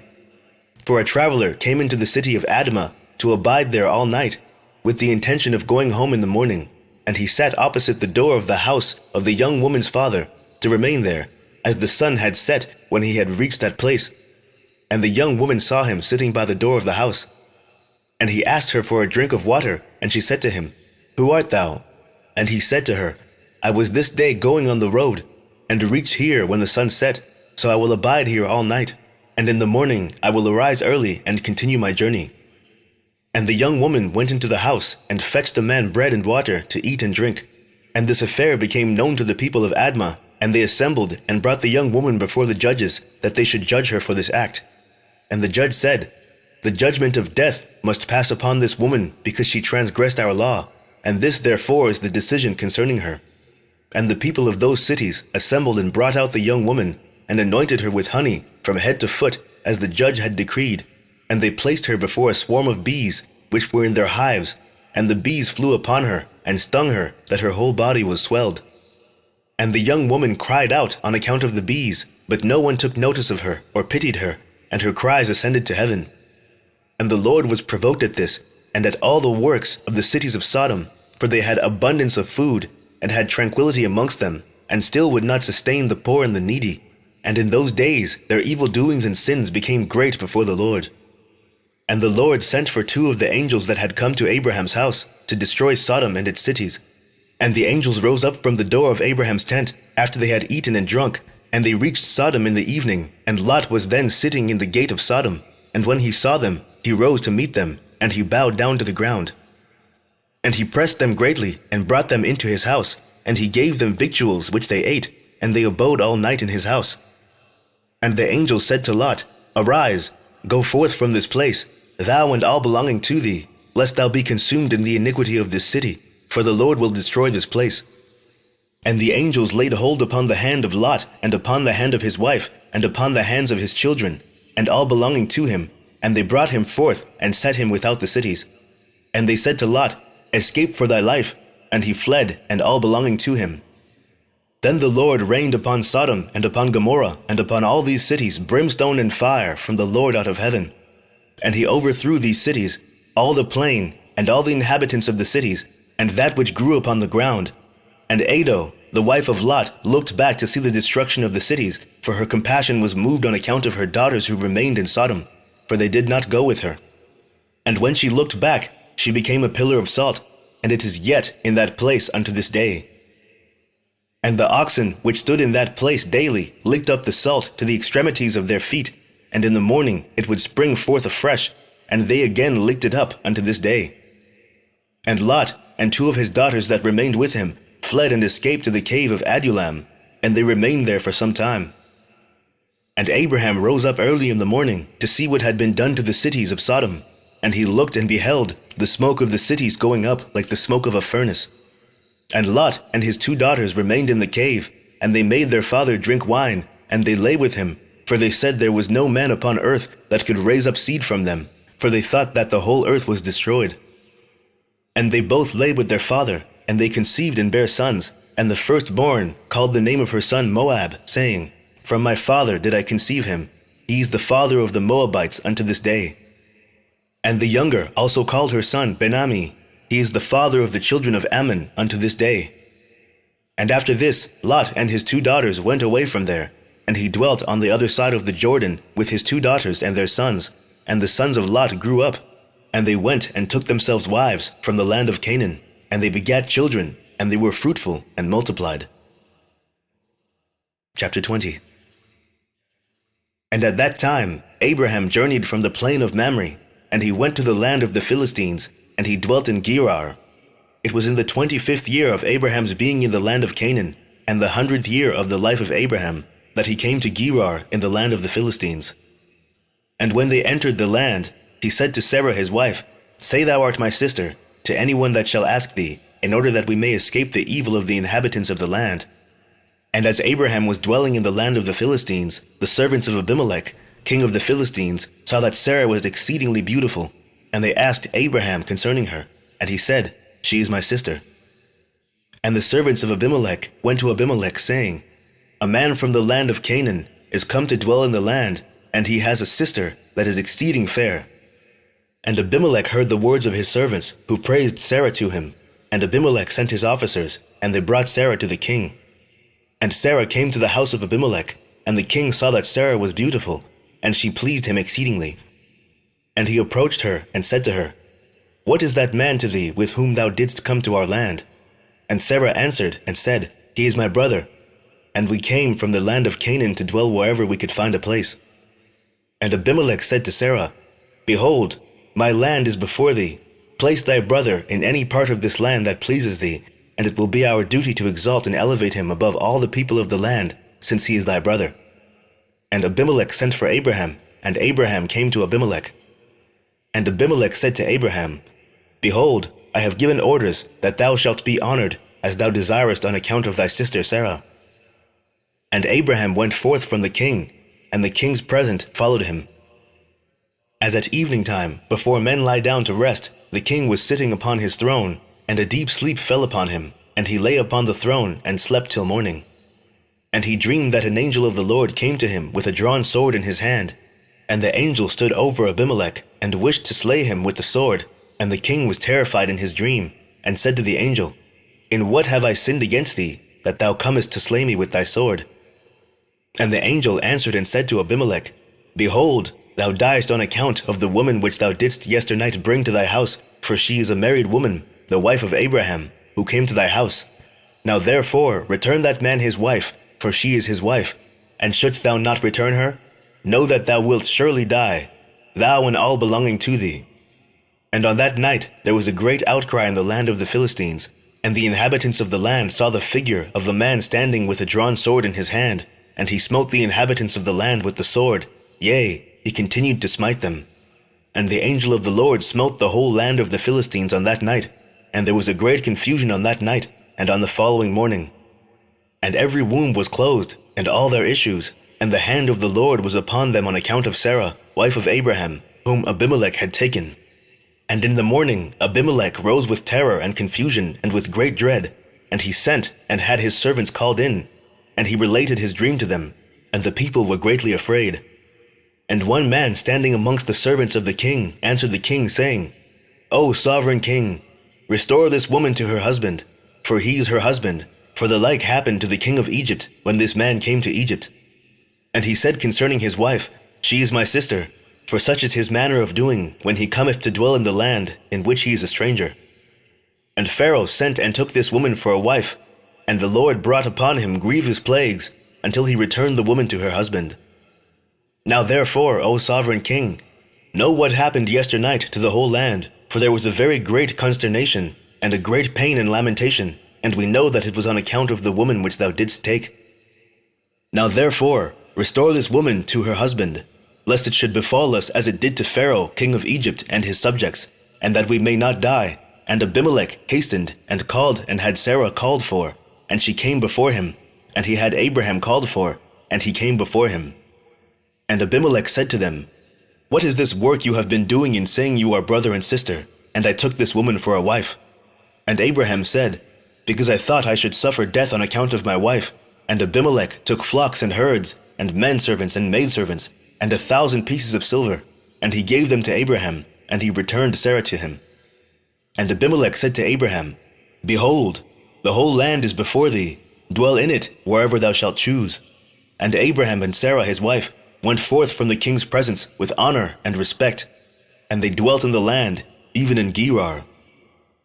And all the inhabitants of the land of the Philistines and the king's servants were still in pain through the plague which the angel had inflicted upon them the whole night on account of Sarah. And Abimelech sent for Abraham, saying, Pray now for thy servants to the Lord thy God, that he may put away this mortality from amongst us. And Abraham prayed on account of Abimelech and his subjects, and the Lord heard the prayer of Abraham, and he healed Abimelech and his subjects. Chapter 21. And it was at that time, at the end of 1 year and 4 months of Abraham's dwelling in the land of the Philistines in Gerar, that God visited Sarah, and the Lord remembered her, and she conceived and bare a son to Abraham. And Abraham called the name of his son, which was born to him, which Sarah bare to him, Isaac. And Abraham circumcised his son Isaac at 8 days old, as God had commanded Abraham to do unto his seed after him. And Abraham was 100, and Sarah 90 years old, when Isaac was born to them. And the child grew up, and he was weaned, and Abraham made a great feast upon the day that Isaac was weaned. And Shem, and Eber, and all the great people of the land, and Abimelech, king of the Philistines, and his servants, and Phicol, the captain of his host, came to eat and drink, and rejoice at the feast which Abraham made upon the day of his son Isaac's being weaned. And Terah and Nahor rejoiced with Abraham, and they remained with him many days in the land of the Philistines. At that time Serug, the son of Reu, died in the 1st year of the birth of Isaac, son of Abraham. And all the days of Serug were 239 years, and he died. And Ishmael, the son of Abraham, was grown up in those days. He was 14 years old when Sarah bare Isaac to Abraham. And God was with Ishmael, the son of Abraham, and he grew up, and he learned to use the bow, and became an archer. And when Isaac was 5 years old, he was sitting with Ishmael at the door of the tent. And Ishmael came to Isaac, and seated himself opposite to him. And he took the bow, and drew it, and put the arrow in it, and intended to slay Isaac. And Sarah saw the act which Ishmael desired to do to her son Isaac, and it grieved her exceedingly on account of her son. And she sent for Abraham, and said to him, Cast out this bondwoman and her son, for her son shall not be heir with my son, for thus did he seek to do unto him this day. And Abraham hearkened to the voice of Sarah, and he rose up early in the morning, and he took 12 loaves and a bottle of water, which he gave to Hagar, and sent her away with her son. And Hagar went with her son to the wilderness, and they dwelt in the wilderness of Paran, with the inhabitants of the wilderness. And Ishmael was an archer, and he dwelt in the wilderness a long time. And he and his mother afterward went to the land of Egypt, and they dwelt there. And Hagar took a wife for her son from Egypt, and her name was Meribah. And the wife of Ishmael conceived and bare 4 sons and 2 daughters. And Ishmael and his mother and his wife and children afterward went and returned to the wilderness. And they made themselves tents in the wilderness, in which they dwelt, and they continued to travel, and then to rest monthly and yearly. And God gave Ishmael flocks and herds and tents on account of Abraham his father, and the man increased in cattle. And Ishmael dwelt in deserts and in tents, traveling and resting for a long time, and he did not see the face of his father. And in some time after, Abraham said to his wife, I will go and see my son Ishmael, for I have a desire to see him, for I have not seen him for a long time. And Abraham rode upon one of his camels to the wilderness to seek his son Ishmael, for he heard that he was dwelling in a tent in the wilderness, with all belonging to him. And Abraham went to the wilderness, and he reached the tent of Ishmael about noon. And he asked after Ishmael, and he found the wife of Ishmael sitting in the tent with her children, and Ishmael her husband, and his mother were not with them. And Abraham asked the wife of Ishmael, saying, Where has Ishmael gone? And she said, He has gone to the field to hunt. And Abraham was still mounted upon the camel, for he would not get off to the ground, as he had sworn to his wife Sarah that he would not get off from the camel. And Abraham said to Ishmael's wife, My daughter, give me a little water that I may drink, for I am fatigued from the journey. And Ishmael's wife answered and said to Abraham, We have neither water nor bread. And she continued sitting in the tent, and did not notice Abraham, neither did she ask him who he was. But she was beating her children in the tent, and she was cursing them. And she also cursed her husband Ishmael, and reproached him. And Abraham heard the words of Ishmael's wife to her children, and he was very angry and displeased. And Abraham called to the woman to come out to him from the tent, and the woman came and stood opposite to Abraham, for Abraham was still mounted upon the camel. And Abraham said to Ishmael's wife, When thy husband Ishmael returneth home, say these words to him, A very old man from the land of the Philistines came hither to seek thee, and thus was his appearance and figure. I did not ask him who he was, and seeing thou wast not here, he spoke unto me and said, When Ishmael thy husband returneth, tell him thus did this man say, When thou comest home, put away this nail of the tent which thou hast placed here, and place another nail in its stead. And Abraham finished his instructions to the woman, and he turned and went off on the camel homeward. And after that, Ishmael came from the chase, he and his mother, and returned to the tent, and his wife spoke these words to him, A very old man from the land of the Philistines came to seek thee, and thus was his appearance and figure. I did not ask him who he was, and seeing thou wast not at home, he said to me, When thy husband cometh home, tell him, Thus said the old man, Put away the nail of the tent which thou hast placed here, and place another nail in its stead. And Ishmael heard the words of his wife, and he knew that it was his father, and that his wife did not honor him. And Ishmael understood his father's words that he had spoken to his wife, and Ishmael hearkened to the voice of his father, and Ishmael cast off that woman, and she went away. And Ishmael afterward went to the land of Canaan, and he took another wife, and he brought her to his tent, to the place where he then dwelt. And at the end of 3 years Abraham said, I will go again and see Ishmael my son, for I have not seen him for a long time. And he rode upon his camel, and went to the wilderness, and he reached the tent of Ishmael about noon. And he asked after Ishmael, and his wife came out of the tent, and she said, He is not here, my lord, for he has gone to hunt in the fields, and to feed the camels. And the woman said to Abraham, Turn in, my lord, into the tent, and eat a morsel of bread, for thy soul must be wearied on account of the journey. And Abraham said to her, I will not stop, for I am in haste to continue my journey, but give me a little water to drink, for I have thirst. And the woman hastened and ran into the tent, and she brought out water and bread to Abraham, which she placed before him, and she urged him to eat. And he ate and drank, and his heart was comforted, and he blessed his son Ishmael.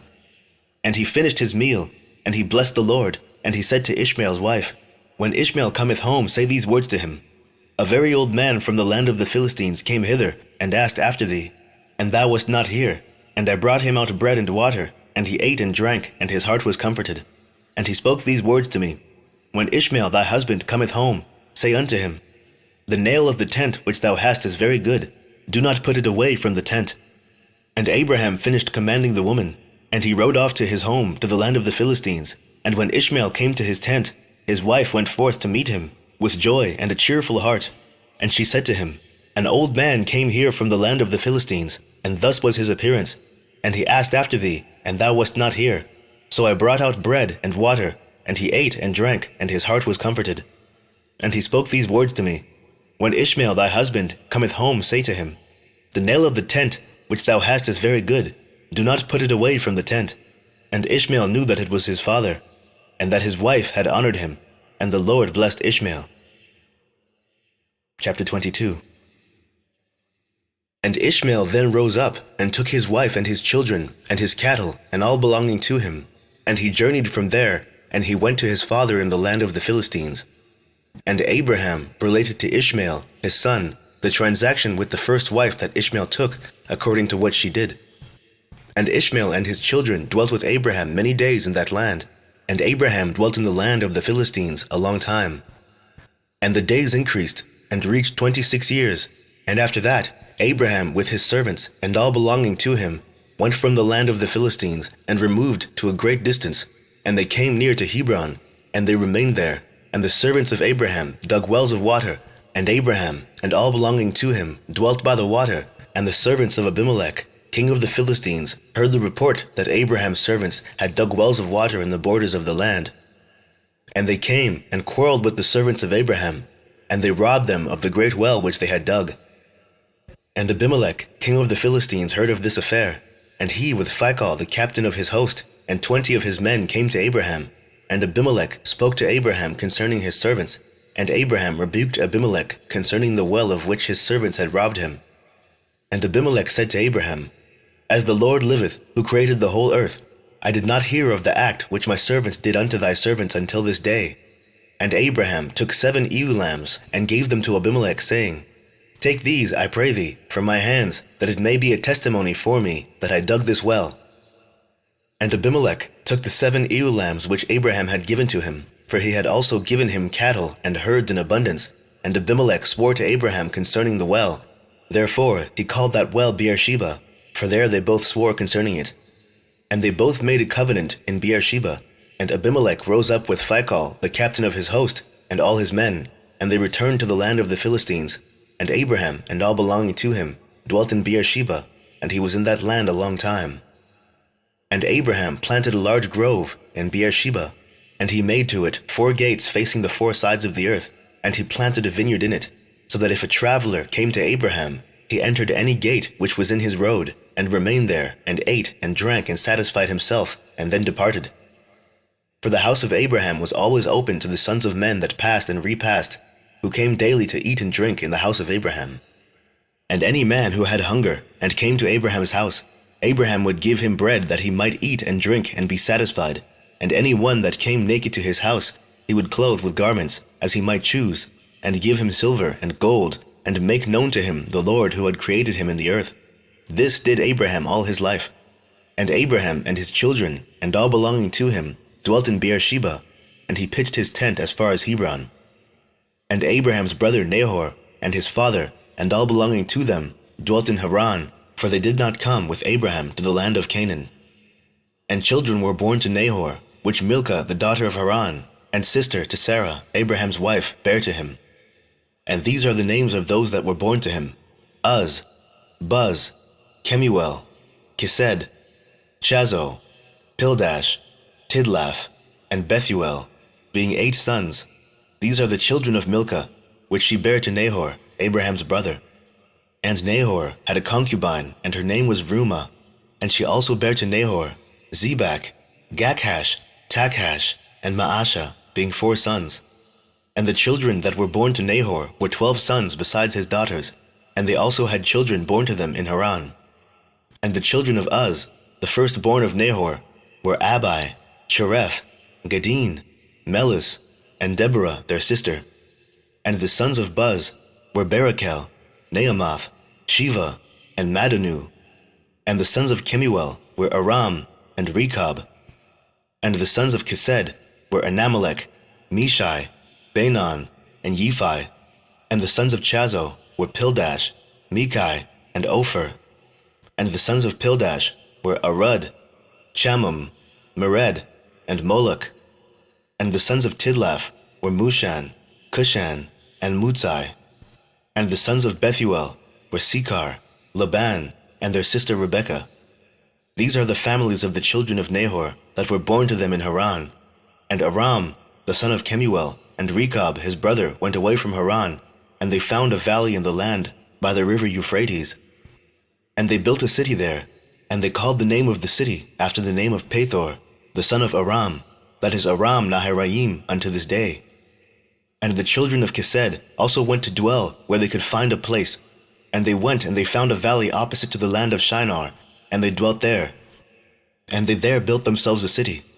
And they called the name that the city Kesed after the name of their father, that is the land of Kasdim unto this day. And the Kasdim dwelt in that land, and they were fruitful and multiplied exceedingly. And Terah, the father of Nahor and Abraham, went and took another wife in his old age, and her name was Pelilah, and she conceived and bare him a son, and he called his name Zobah. And Terah lived 25 years after he begat Zobah. And Terah died in that year, that is in the 35th year of the birth of Isaac, son of Abraham. And the days of Terah were 205 years, and he was buried in Haran. And Zobah, the son of Terah, lived 30 years, and he begat Aram, Achlis, and Merich. And Aram, son of Zobah, son of Terah, had 3 wives, and he begat 12 sons and 3 daughters. And the Lord gave to Aram, the son of Zobah, riches and possessions, and abundance of cattle, and flocks, and herds, and the man increased greatly. And Aram, the son of Zobah, and his brother, and all his household journeyed from Haran, and they went to dwell where they should find a place, for their property was too great to remain in Haran, for they could not stop in Haran together with their brethren, the children of Nahor.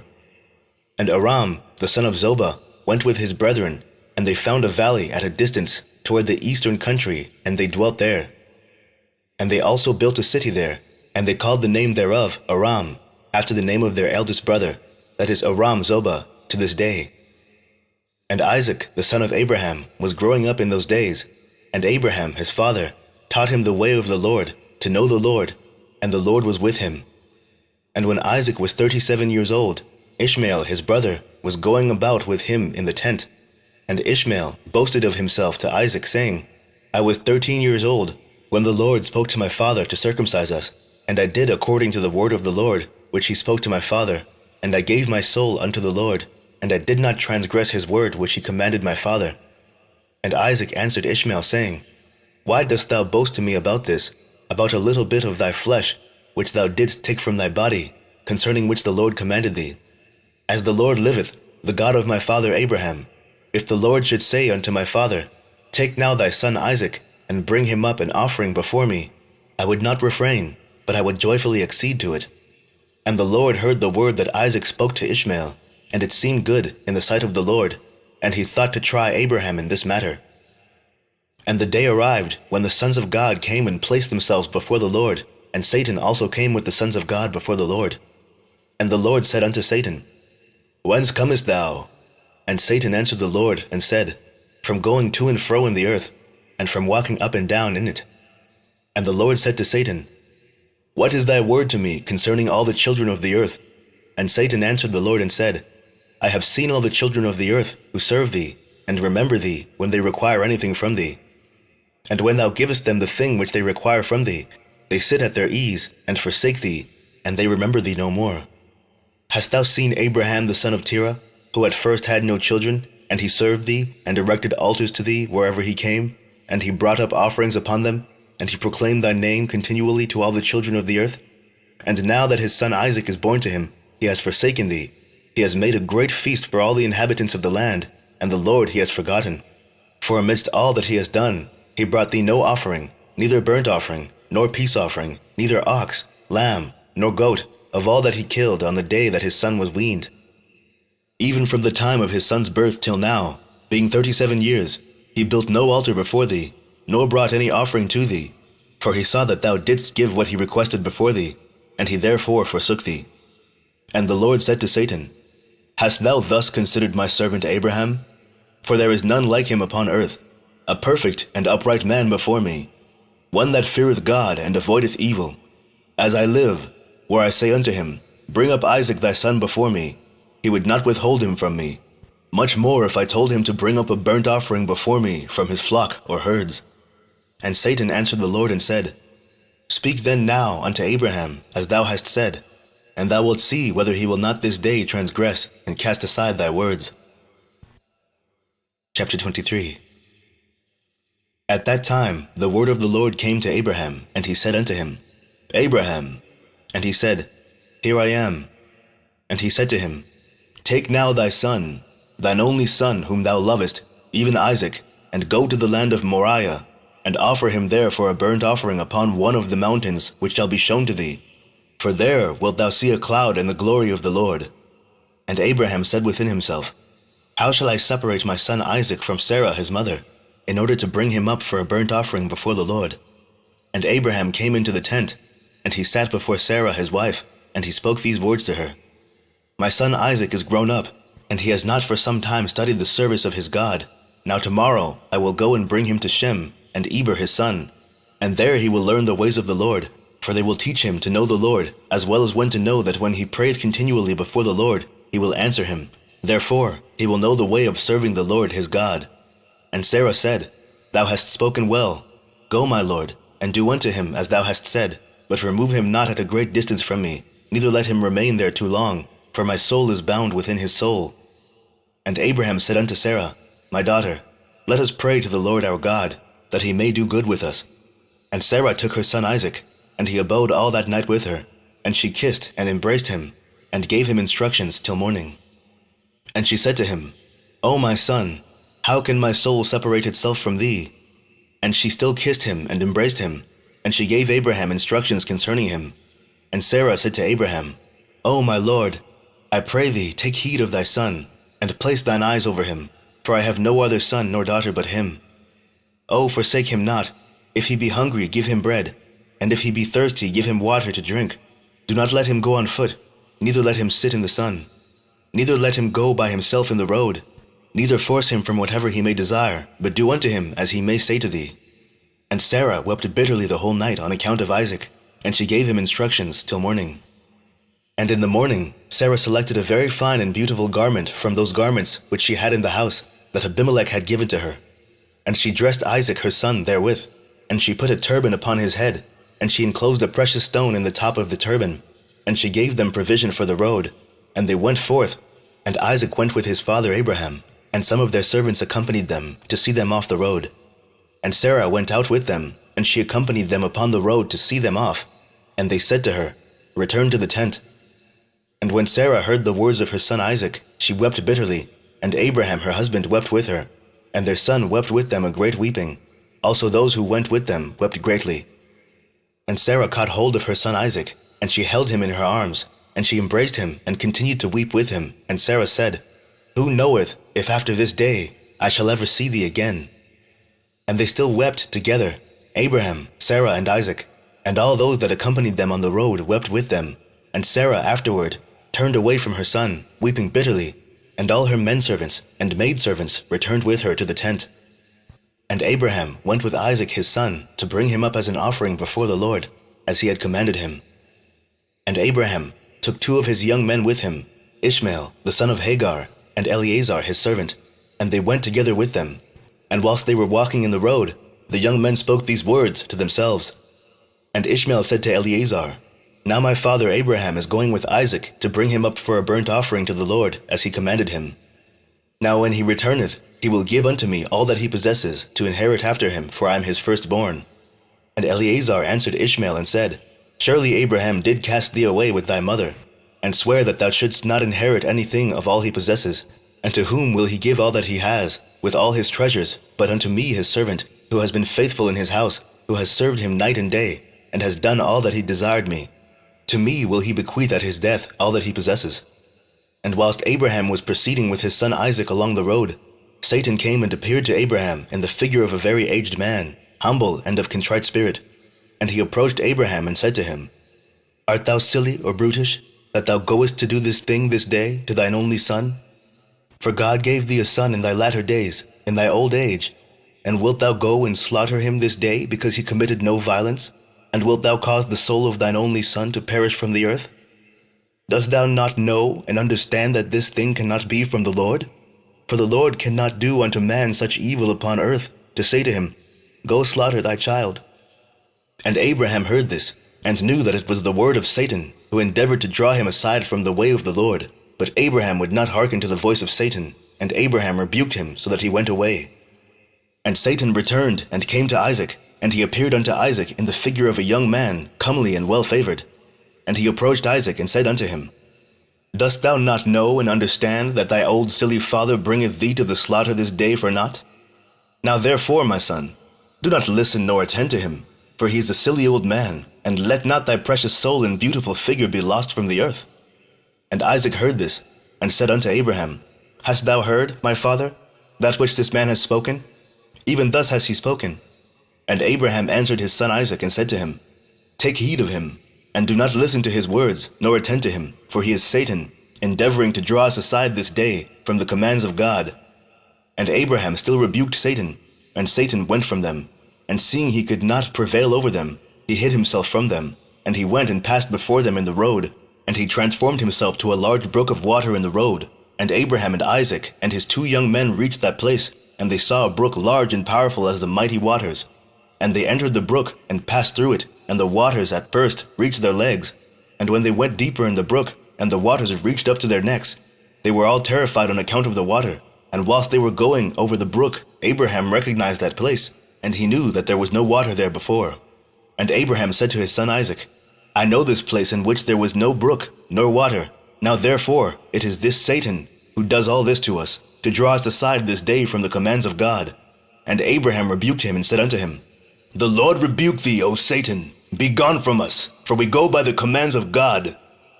And Satan was terrified at the voice of Abraham, and he went away from them, and the place again became dry land as it was at first. And Abraham went with Isaac toward the place that God had told him. And on the 3rd day, Abraham lifted up his eyes, and saw the place at a distance which God had told him of. And a pillar of fire appeared to him that reached from the earth to heaven, and a cloud of glory upon the mountain, and the glory of the Lord was seen in the cloud. And Abraham said to Isaac, My son, dost thou see in that mountain, which we perceive at a distance, that which I see upon it? And Isaac answered and said unto his father, I see, and lo, a pillar of fire and a cloud, and the glory of the Lord is seen upon the cloud. And Abraham knew that his son Isaac was accepted before the Lord for a burnt offering. And Abraham said unto Eleazar and unto Ishmael his son, Do you also see that which we see upon the mountain which is at a distance? And they answered and said, We see nothing more than like other mountains of the earth. And Abraham knew that they were not accepted before the Lord to go with them. And Abraham said to them, Abide ye here with the ass, whilst I and Isaac my son will go to yonder mount and worship there before the Lord, and then return to you. And Eleazar and Ishmael remained in that place, as Abraham had commanded.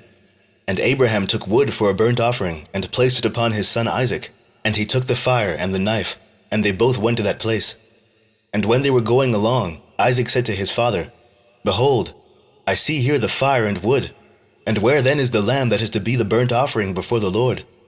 And Abraham answered his son Isaac, saying, The Lord has made choice of thee, my son, to be a perfect burnt offering instead of the lamb. And Isaac said unto his father, I will do all that the Lord spoke to thee with joy and cheerfulness of heart.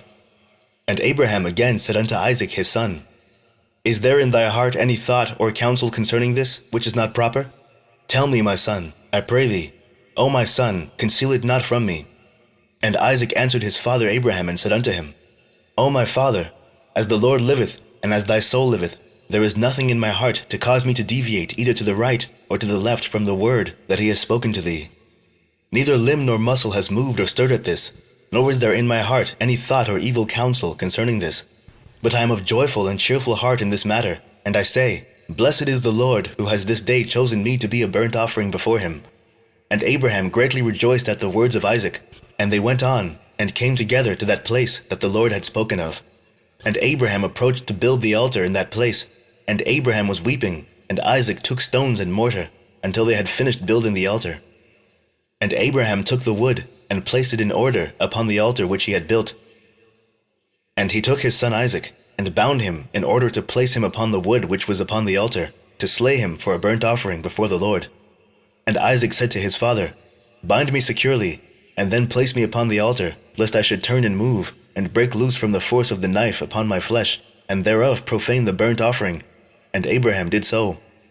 And Isaac still said to his father, O my father, when thou shalt have slain me, and burnt me for an offering, take with thee that which shall remain of my ashes, to bring to Sarah my mother, and say to her, This is the sweet-smelling savor of Isaac. But do not tell her this, if she should sit near a well or upon any high place, lest she should cast her soul after me and die. And Abraham heard the words of Isaac, and he lifted up his voice and wept when Isaac spake these words. And Abraham's tears gushed down upon Isaac his son, and Isaac wept bitterly, and he said to his father, Hasten thou, O my father, and do with me the will of the Lord our God, as he has commanded thee. And the hearts of Abraham and Isaac rejoiced at this thing which the Lord had commanded them, but the eye wept bitterly, whilst the heart rejoiced. And Abraham bound his son Isaac, and placed him on the altar upon the wood, and Isaac stretched forth his neck upon the altar before his father, and Abraham stretched forth his hand to take the knife to slay his son as a burnt offering before the Lord. At that time the angels of mercy came before the Lord, and spake to him concerning Isaac, saying, O Lord, thou art a merciful and compassionate king over all that thou hast created in heaven and in earth, and thou supportest them all. Give therefore ransom and redemption instead of thy servant Isaac, and pity and have compassion upon Abraham and Isaac his son, who are this day performing thy commands. Hast thou seen, O Lord, how Isaac the son of Abraham thy servant is bound down to the slaughter like an animal? Now therefore let thy pity be roused for them, O Lord. At that time the Lord appeared unto Abraham, and called to him from heaven, and said unto him, Lay not thine hand upon the lad, neither do thou anything unto him. For now I know that thou fearest God in performing this act, and in not withholding thy son, thine only son, from me. And Abraham lifted up his eyes and saw, and behold, a ram was caught in a thicket by his horns. That was the ram that the Lord God had created in the earth in the day that he made earth and heaven. For the Lord had prepared this ram from that day to be a burnt offering instead of Isaac. And this ram was advancing to Abraham when Satan caught hold of him and entangled his horns in the thicket, that he might not advance to Abraham, in order that Abraham might slay his son. And Abraham, seeing the ram advancing to him, and Satan withholding him, he fetched him and brought him before the altar, and loosened his son Isaac from his binding. And he put the ram in his stead, and Abraham killed the ram upon the altar, and brought it up as an offering in the place of his son Isaac. And Abraham sprinkled some of the blood of the ram upon the altar, and he exclaimed and said, This is in the place of my son, and may this be considered this day as the blood of my son before the Lord.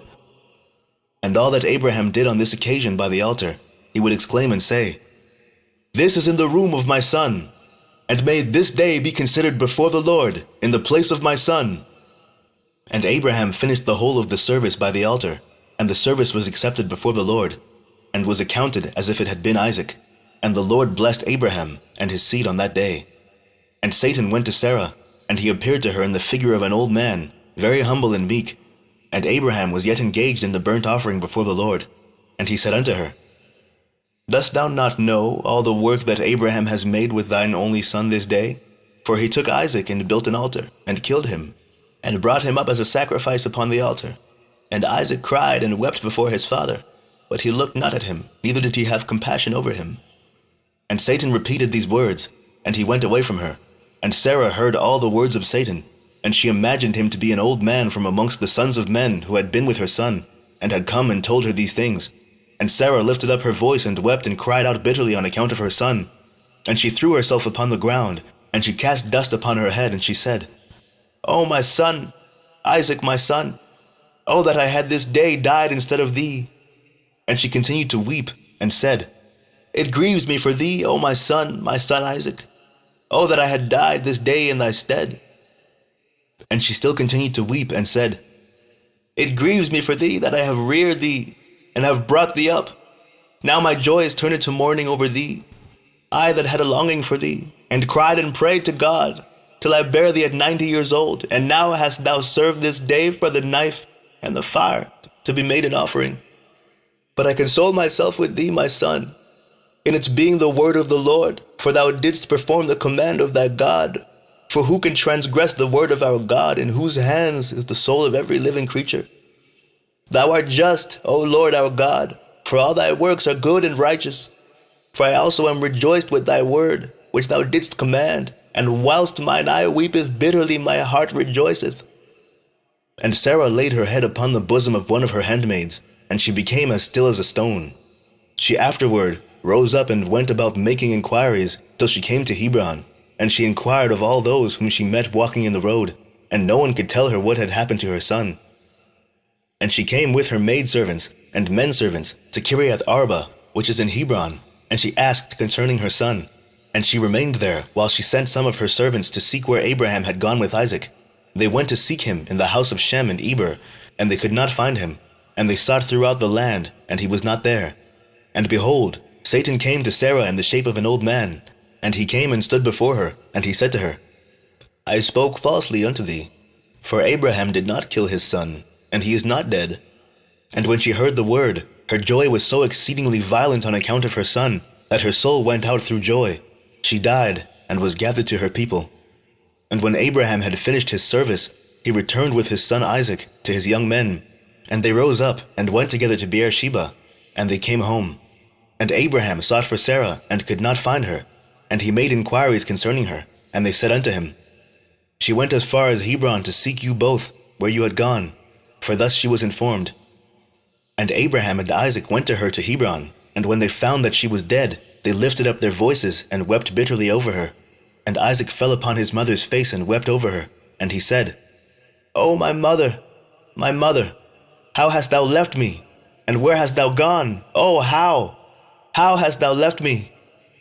And Abraham and Isaac wept greatly, and all their servants wept with them on account of Sarah. And they mourned over her a great and heavy mourning.